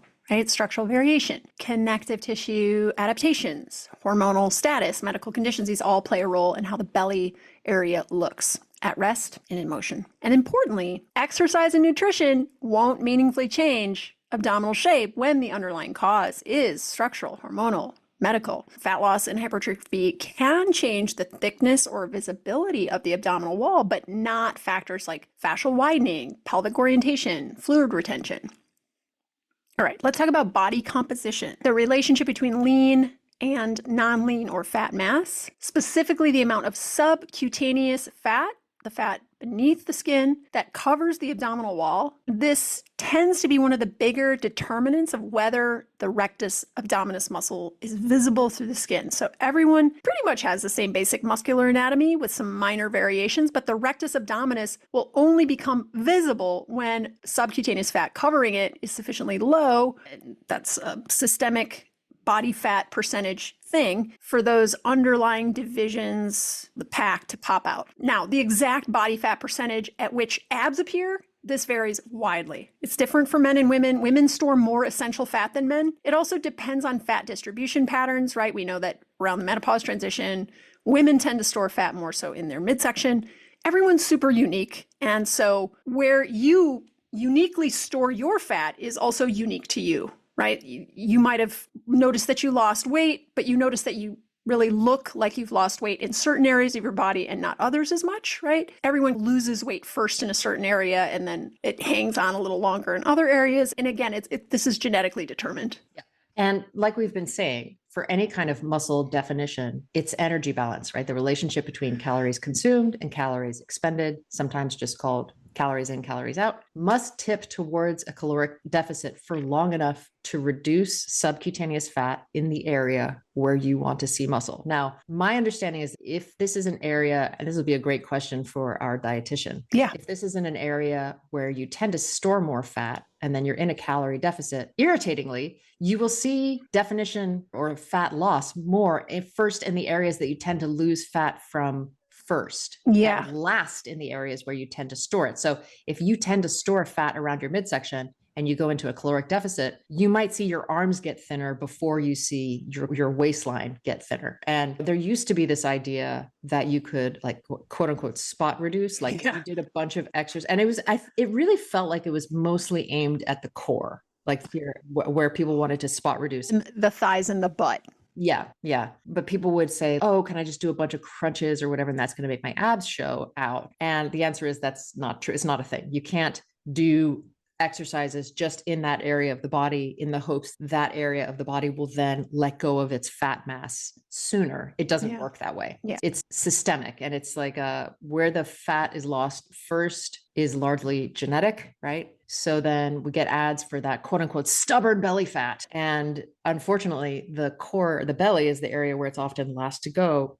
And whatever detox tea that Kim Kardashian is trying to make you drink, you're not going to lose weight from your abdominal area faster because of it. Or if you rub it with a Special roller cream. or a roller. Yeah, like a rolling pin. I heard abs were made in the kitchen. I'm rolling out my abs with a rolling pin. Or if you do a ton of crunches. It's not how it works. No. Okay, so we're talking about body composition and we're talking about fat, and you can't spot reduce, and fat loss is systemic, and everyone's going to lose it first in certain areas and it's going to hang on longer in certain areas than others. So now let's talk about hypertrophy. Okay, so that's the lean mass, right? The actual size of the muscles that we're trying to see. So even at low body fat levels, undeveloped abdominals will not appear as prominently. They won't pop out as thicker, bigger trained ones will. And so the other thing about that is that if you do have more subcutaneous fat, the thicker your abdominal muscles are, the more they're still going to be able to show through that, what did you call it? Cozy blanket. The comforter. Yeah. So hypertrophy of the rectus abdominis and obliques, which is one of the main goals that people are pursuing with strength training. This occurs through progressive overload. So this is where we have the good news, which is that your abdominal muscles behave like any other muscle, right? When we train these muscles with sufficient resistance, we expose them to sufficient amounts of mechanical tension, which we'll talk about, and we go close enough to failure and we progressively overload these muscles, they grow. And so mechanical tension is a key word we're going to focus on now. So mechanical tension is probably the variable we want to pay most attention to. It's kind of a sciencey, wonky term, but we'll figure out what it means here in a second. It's probably the most important driver of muscle hypertrophy. And so we're going to pay attention to it when we're thinking about growing the abs. When it comes to building muscle, like any muscle, the abs grow in response to mechanical tension. So it isn't necessarily how many reps of an exercise you do or how long you hold an exercise. The question is how much mechanical tension did the muscle experience? And what mechanical tension is, it's the force that on a microscopic level that the individual muscle fibers are experiencing when they contract against resistance. So inside each muscle fiber, which is synonymous with muscle cell, there's microscopic structures called sarcomeres, which are segments, and these contain contractile proteins, actin and myosin, filaments, and these are connecting and sliding past each other during contraction. So when you lift, lower, or even hold a load still, these filaments, these connections, they form cross bridges. And each cross bridge attaches, pulls, releases, reattaches, pulls, releases, and this changes the length of the muscle, and it generates tension. And that tension is experienced as force. Tension and force mean the same thing in this case, right? So tension is a pulling force, and it's that tension, that mechanical tension, that creates this cascade of signals that tells the muscle, okay, I'm being stressed, I need to actually grow more capable of handling this stress, right? So it makes it so that your muscle actually gets bigger, so that there's more protein. There's more contractile proteins that are now better capable of handling that resistance in the form of mechanical tension, right? The more force the muscle needs to be able to produce, the greater number of cross bridges form. And that tension, literally the strain inside the fiber, strain is the deformation inside the fiber, that's what creates the signal for the cell to make itself bigger. And it's how your body knows, right, we need to make this muscle stronger. And the way we're going to do that is we're going to make it bigger. So this kind of mechanical tension we're talking about can be generated during all three types of contraction. Just to review, concentric contraction is when the muscle shortens under a load, like curling up from a sit-up.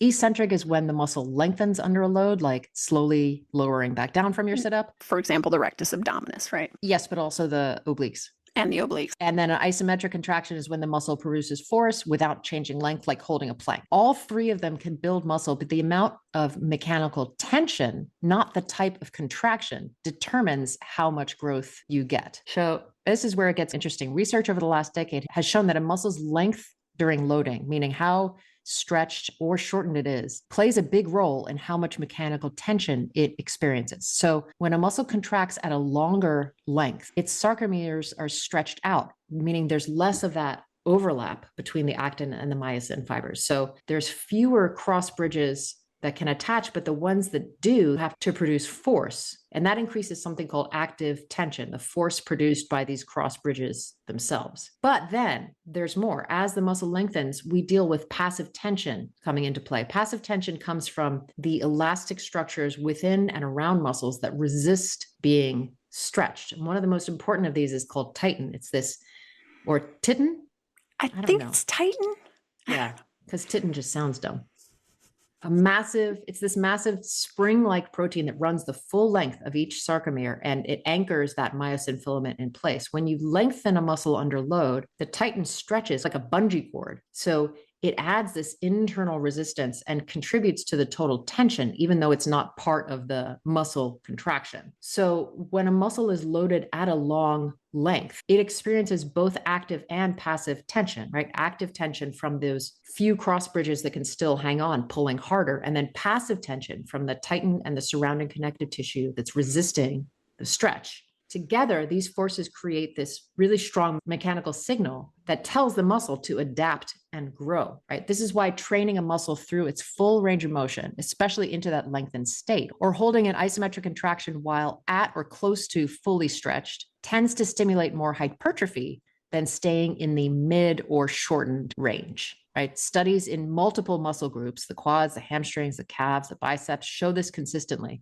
Loading a muscle while it's long produces more growth. Yeah. I asked Consensus, which is an AI tool we use for a review of the literature around a question, right? So the question I asked it was, does full range of motion strength training produce superior hypertrophy results compared to partial range of motion or isometric strength training? So full range of motion strength training is when you move the joints involved in an exercise through their full range of motion that they could possibly move through. So doing a deep squat versus doing a shallow squat. Partial range of motion would be that shallow squat, deep range motion, full range motion, deep squat. Isometric would be coming down into the squat and then holding it, right? So I wanted to know which of these ways of, for example, doing the squat or any exercise is going to be superior for hypertrophy. And here's what it said. It said full range of motion strength training is generally slightly more effective for muscle hypertrophy, but partial range at long muscle lengths and isometric training at stretched positions can yield comparable results. So notice that the connecting factor there is that we're lengthening the muscle, right? So full range of motion would expose the muscle to tension under length for a moment. An isometric exercise where the muscle's fully lengthened exposes it to tension while it's lengthened for the entire duration that you're holding it. And then partial range of motion, for example, if you're doing a partial range of motion squat at long muscle lengths, you'd be down, this sounds awful, you'd be down in the deepest phase of the squat, and then you just come up a little bit. Oh. And you go down, and you come up a little bit, and you go back down. It's why I always hated pulses. Like when you hold this and now pulse, you're like, oh. Exactly. Now, depending on the movement, you can pulse from a short muscle length, a medium lengthened muscle, or a long muscle length. So a deep squat pulse would be an example of the long. Most, though, caveat, most of this research was done on the lower body. So then I asked Consensus the same exact question, but as it pertained to abdominal muscles specifically, and it showed that there hasn't been enough research.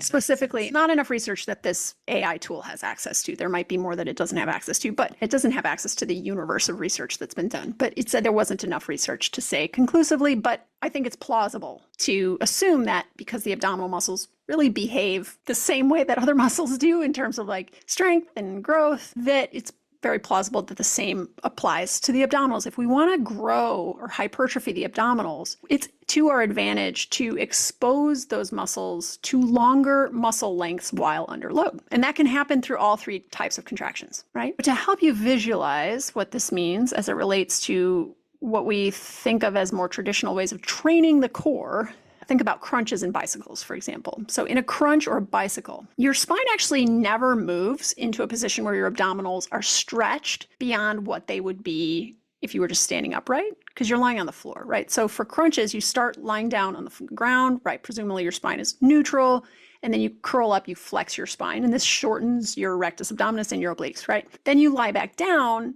Of course, the muscles are lengthening as you're lying back down, but they're not stretching beyond that neutral spine length, which is their resting length. So your muscles are taken to a short muscle length, and then they're returned to what they would be at rest, right? Contrast crunches with GHD sit-ups. Okay, so if you've ever seen videos on Instagram of CrossFitters doing GHD sit-ups, it's an exercise that's very common, and CrossFit made this exercise famous.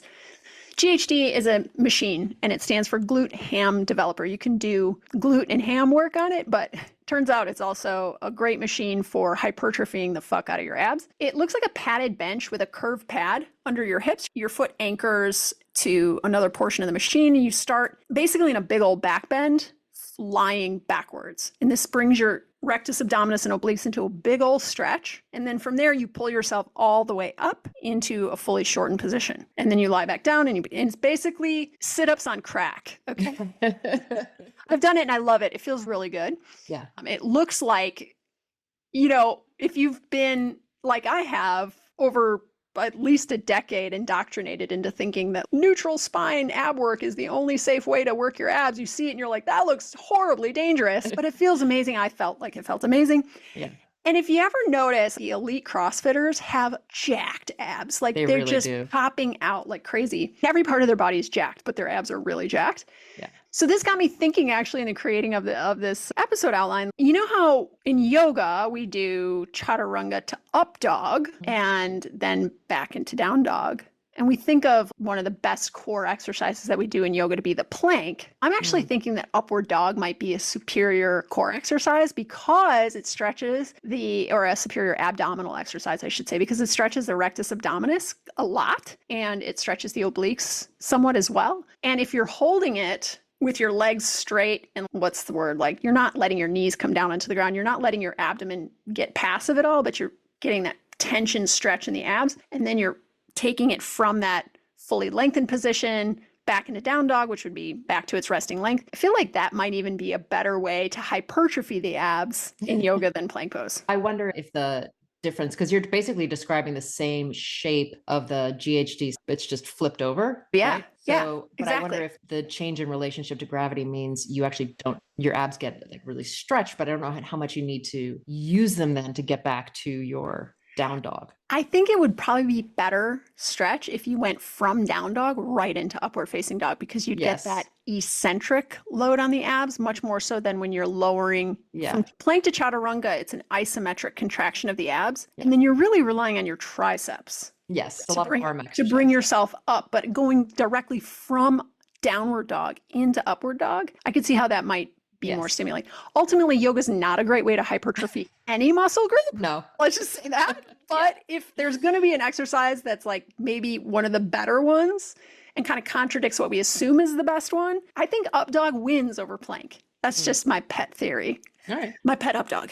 All right. So contrast, for example, bicycles, similar to a crunch, but now we just hold the crunch and we rotate, right? With cable rotation exercises at the gym, which I love, right? We can position ourselves relative to a cable machine with stack weights such that we can maintain actually a neutral spine in the sagittal plane and then rotate around that neutral spine against varying amounts of resistance, right? That might be a slightly better way to hypertrophy the obliques because we're not shortening them via flexion and then rotating them into even shorter muscle length. We're maintaining some length. Now, if we could somehow figure out how to do cable rotations in a back-bended position, that might be even better, but I haven't figured that out yet. Okay. So we don't have enough direct studies on the abdominal muscles to know what type of exercise or approaches work best for hypertrophy. I do think it's still reasonable to assume that they respond similarly to lower body muscles, and we do have a lot of good research showing that if we want to grow our lower body muscles, it's a good idea to expose those muscles to a lot of mechanical tension. So this is going to mean that we probably want to focus on volume, right? Increasing volume, doing lots of sets, right? More is better actually, as long as we're recovering. And then we want to maybe expose the muscle to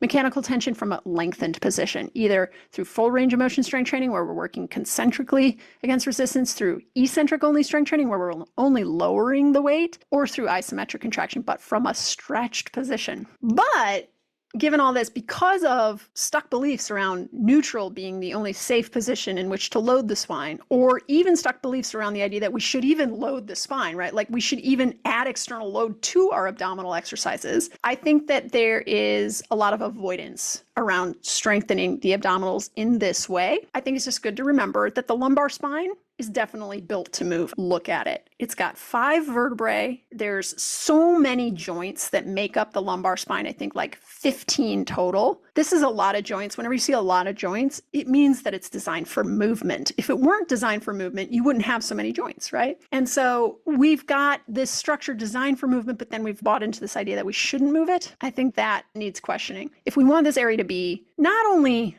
strong, but if we want to hypertrophy the muscles, because maybe we have some aesthetic goal, but we also just want to keep it feeling good, we got to move it, right? Full range of motion strength training that's well tolerated, or even partial and isometric types of strength training from lengthened positions are possibly our best bet for hypertrophying these muscles. But generally speaking, we want to move the lumbar spine. Sorry, the gardener is right outside with a leaf blower. I can't really hear it. Okay, great. He's moving away. I'll just start talking. Cool. Okay, so here's something we need to pay attention to. Proximity to failure matters, right? So mechanical tension is going to be highest when motor unit recruitment is highest, right? When we've used nearly all of the available fibers in the muscle, they're all firing to meet the demand. That amount of recruitment only happens when you get in your set of repetitions, when you get close to failure, meaning when you cannot actually complete another repetition. There's different types of failure. The most important are mechanical failure, which is that absolute muscle failure when you're so exhausted you cannot perform another rep, versus a technical failure, which is when your form of the exercise starts to break down. You can still muscle your way through it, but it doesn't look like it's supposed to look like anymore. So depending on the exercise, these two types of failure can happen at different times, or they can happen at the same time. And with compound lifts, right, our squat and our deadlift example, we typically work to proximity of technical failure, right? You don't want to keep going, especially once you're getting into loads that are heavier and heavier, when your form is breaking down. If your form is breaking down, it's time to stop, right? When you're doing exercises on a machine, for example, or sometimes these smaller isolation exercises of certain muscles, you can work really close to that proximity of mechanical failure because you're less likely to have form breakdown happening. And lifting close to failure, right, within 1 to 3 reps of failure is where most hypertrophy occurs. Whether it's a light load, a medium load, or a heavy load, doesn't matter. Heavy loads get to that recruitment threshold faster, but moderate and light loads can get there. It just takes longer. And it's more uncomfortable with a light load, especially because you might be doing like 30 reps of something before you actually get to failure. But you've certainly been living with that burning sensation for like half of that set. So this matters because for abs in particular, many people perform low effort but high rep ab exercises. For Britney Spears, one time there's something like she does 800 crunches a day or something crazy like that. I don't even know if that's true. To actually build the abdominals, they have to be trained like other muscles, right? High tension contractions, large range of motion, sets that approach failure. Yep.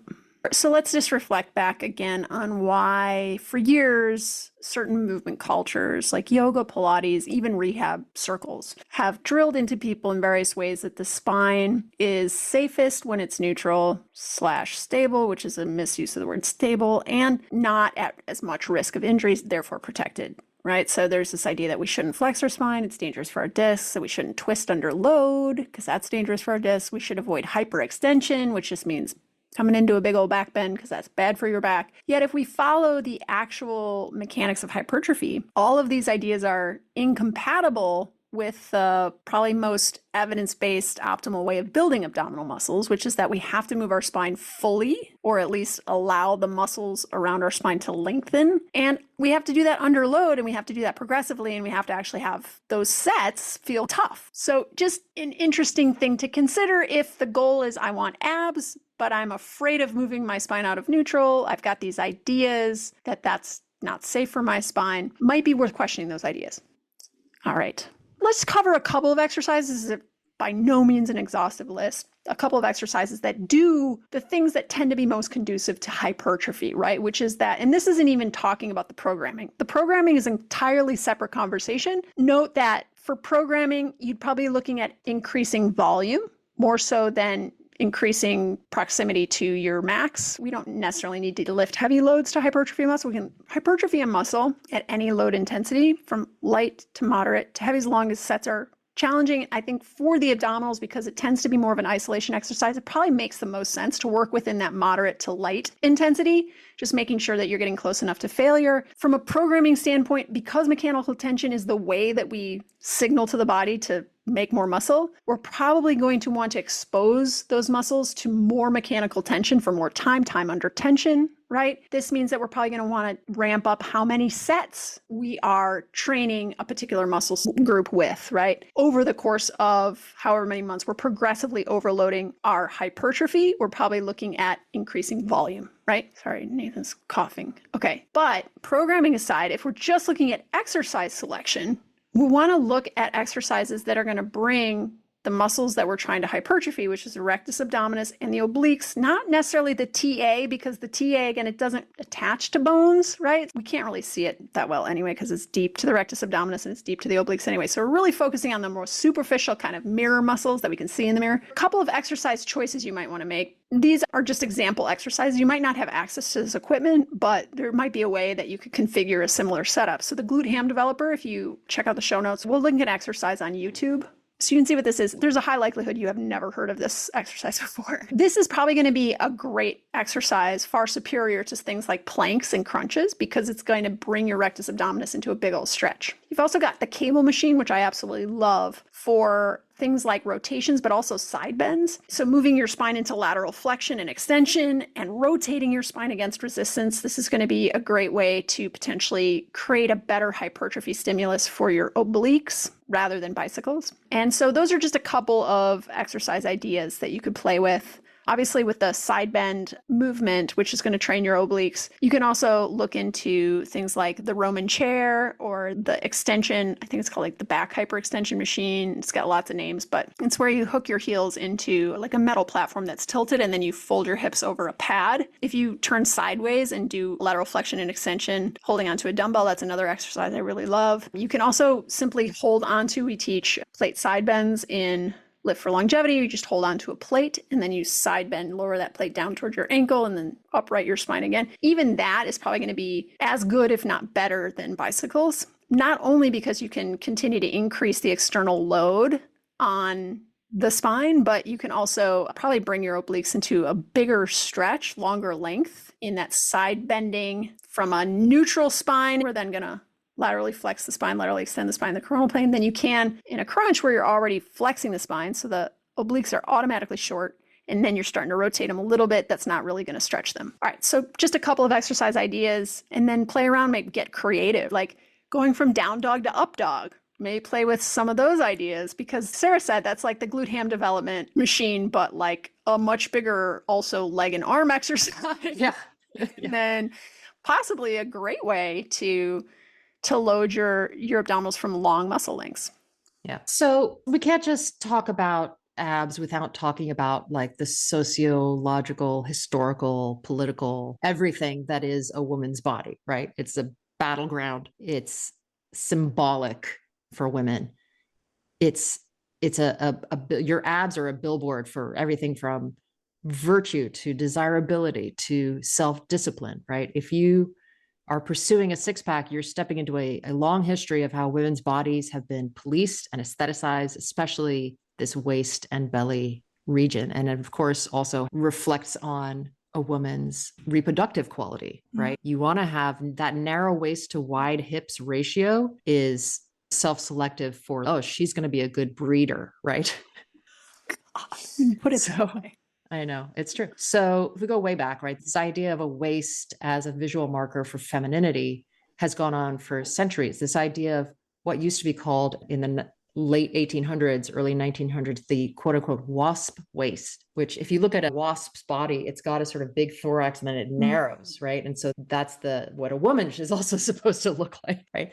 This very dramatic narrowing from the rib cage to then a small waist and then the curves, like the hips then rather curve out, right? It's not the shape of a white Anglo-Saxon Protestant. It probably also is. And the way they achieved this at the time was in those very like tight lacing corsets where you're just getting pulled in, right? It's an aesthetic, but it's also a manner of control, right? It controlled your movement. It controlled your posture, right? Medical writings at the time warned of like respiratory issues, musculoskeletal issues, reproductive complications from this like severe corseting that go, of course, right? Sounds Of course. awful. Broken So, ribs, probably. Yeah. When we talk about abs today, we're still talking about that same idea. The message has evolved, right? We're no longer holding onto a bedpost while somebody like yanks the cords of your corset as tightly as they can, right? It's not the same look that we're looking for, but it's still a signal around your self-discipline, your desirability, your fitness. The message has changed a little, but the symbolism has not changed. So let's talk about 20th century aesthetic ideals. In the early 20th century, the ideal shifted. So we had the 1920s. In the 1920s, it was all a little bit boyish, right? The slimmer, more boyish figure for women was in rather than the heavier, curvier figures.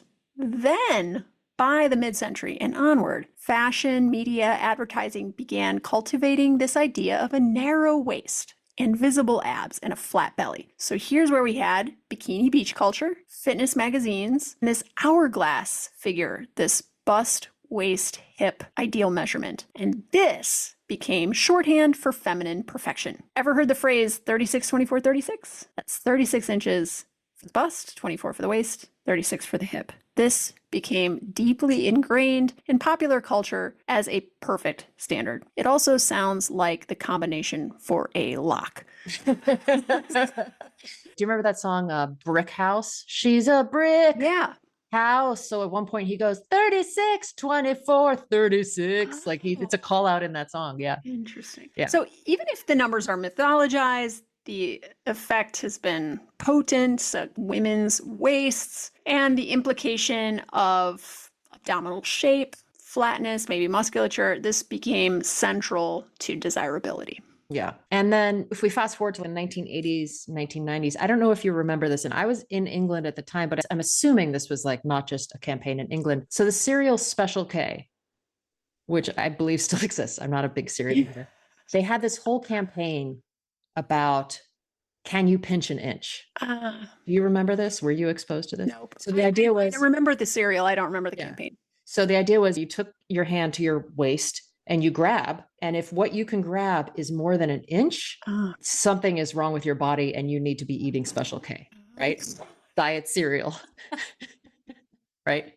So, but now it's turmeric supplement. Right now, exactly. There's always something you should be eating, but right. But now suddenly we're really zeroing in on a really specific target. Can you pinch an inch? And if you can, you are not disciplined enough. You do not have enough self-control. You're a little fatty, whatever sort of like subliminal or not so subliminal messaging takes place. So it's not just like about, can I see the abs on the front of your body? It's like, why don't you have enough self-control so that when you go to pinch there, you can't pinch an inch of flesh? The visual message became a moralistic message around how good of a person you are, is based on whether or not you have an inch worth of flesh to, I mean, if I try to do it now, I get a good inch on the side of my body if I squeeze in my waistline, too. but like some of that skin, I mean, some of it's subcutaneous fat.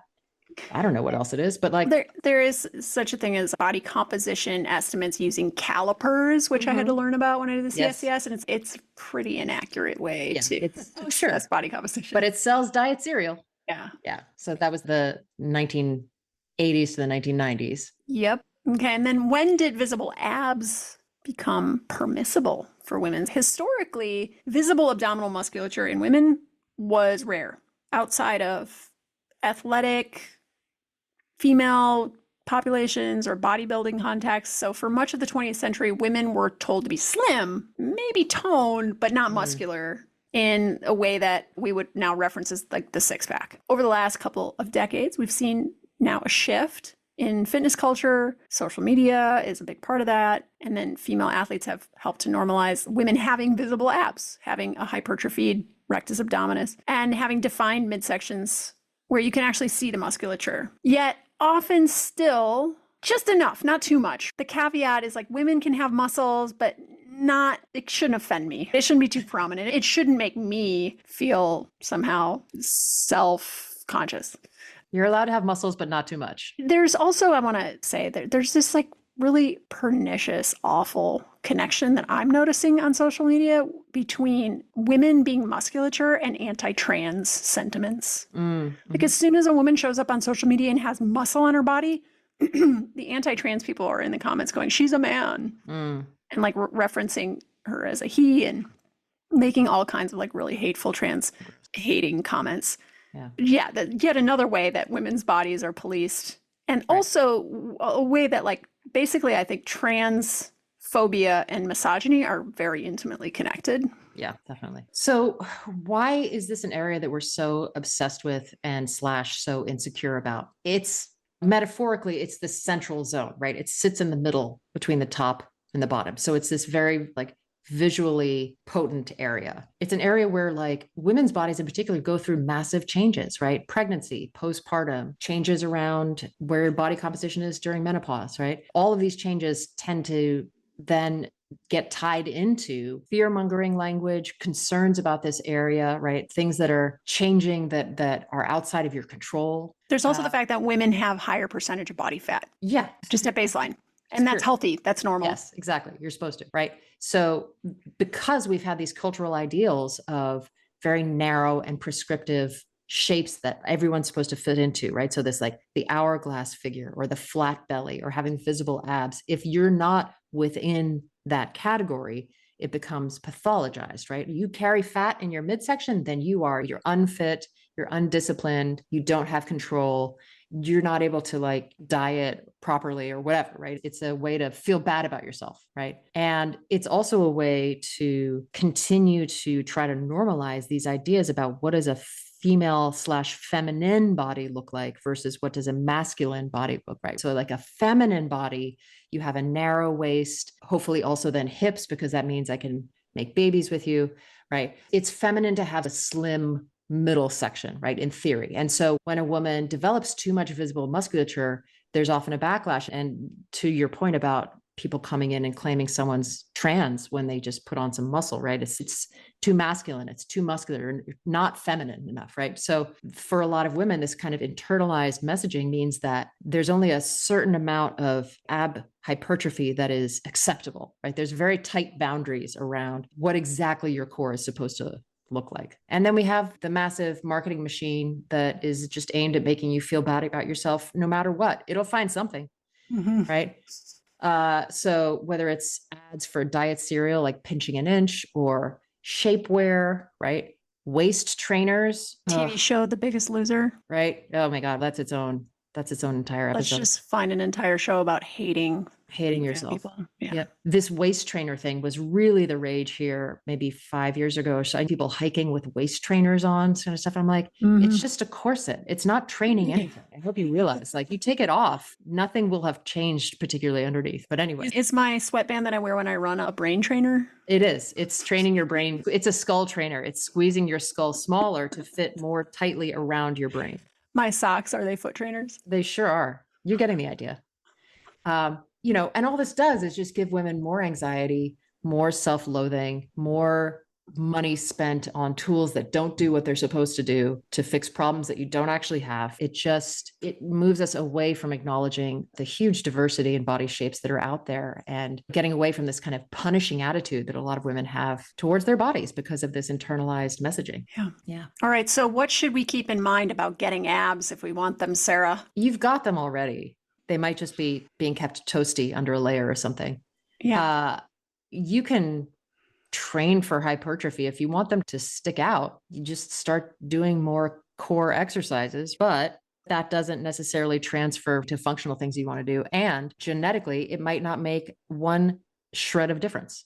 And then there's also body composition. Exactly. Consideration of maybe it's going to involve fat loss. And so if nobody wants to hear. Yeah. But nobody wants to hear that part. Yeah. Part of being able to see something deep to the skin is getting rid of the thing between the skin and the thing you want to see, which is in this case muscle. And might take a lot of diet related work that you may or may not want to do. Yeah. And maybe it's also helpful to know that if you do want to pursue seeing abs, like that it's not that you need to buy a special cream or a special fascia blaster. And it's also not that you need to wear a waist trainer or that you need to take turmeric, but that it's literally like, you need to be in a calorie deficit. And while that isn't easy, it's at least a much simpler message. And it's at least true. Yes. Yes. Well, I mean, the one thing I think about a lot of the time with all of this kind of like body image, body shape kind of stuff is you have some amount of a natural body weight that your body naturally likes to maintain. Yep. And if you have nutrient dense meals, if you try not to overindulge in calories and you exercise, you are going to land at what that shape basically is. And you can obviously modify it with diet if you want to, but I would say an even faster, easier approach is to just start to be okay with what you look like. Yeah. And then you don't have to change anything. I think, kind of piggybacking off of that idea, that a wonderful way to focus less on what you look like is to focus more on what you can do. Amen. And to maybe make one thing you focus on as it relates to your abs, what you can freaking do with them. There you go. Which you might already be focused on what you did with them, which is I had a baby. I fucking moved into this house somehow with my abs. I squat and lift weights and whatnot. And I do all these things with my abs because the abs are basically involved in everything. But you might also set some performance goals. Okay. I think performance goals are one of the best ways to be pursuing aesthetic goals without the focus on aesthetics, which sometimes be a bit of a head fuck, a bit of a downer, especially in this fucking capitalistic society and social media. Yeah. So focusing less on what you look like and more on what you can do. And that in and of itself might be a much more positive reframe to this, at least the goal of hypertrophying your abs, if some of your performance goals relate to exercises that are conducive to hypertrophying your abs. Yeah. And additionally, you might let go potentially once you get interested in what you can do, you might let go a little bit. You might loosen your grip on what it looks like, right? Because sometimes it's that reframe, it's that mental shift away from focusing so much on appearance and more so on function and ability that can just be a really like lifting a heavy weight off your shoulders in a sense, like the one that was put on your shoulders from the time you were born until now as a girl, as a woman. Set that aside and really go wholeheartedly toward some goal, some measurable, objective goal. Whether it's I want to train my abs using these exercises during the week and be consistent with that, or I want to PR these exercises while training my abs, or I want to be able to do something that demonstrates a significant amount of core strength. Maybe it's a handstand, maybe it's a heavy squat, maybe it's some direct ab exercise. I think that this is a really positive way to possibly be pursuing the aesthetic goal of abs without really focusing on the aesthetics as much. Amen. Okay. That's it. That's it. That we just answered the question, how to get abs. You're welcome. Mustard Seed's freaking out. Can you hear him going? Okay, good. I can. And I'm like, I hope the listeners can hear. No, can't hear. He's losing his mind. I gotta go pet his abs. Give him a little belly rub. That's all we have for you folks. Again, cart closes on Live for Longevity on Saturday. We probably aren't running this for another 12 months, actually. Yeah. So you may want to get it while you can. Head to the link in our show notes, the shink in our low notes. That's right. Click that shink and line up. That's right. All right, everybody. Thanks so much. This is the last episode. Last episode of season 7. But we'll be back in 2 weeks with what we're calling our in-betweenie. And it's going to be, I believe, an interview with a former personal trainer of mine all about youth strength training. Fun. Should they strength train the youth? The youth? The youths in question. More to talk about it. Nice. See you in 2 weeks.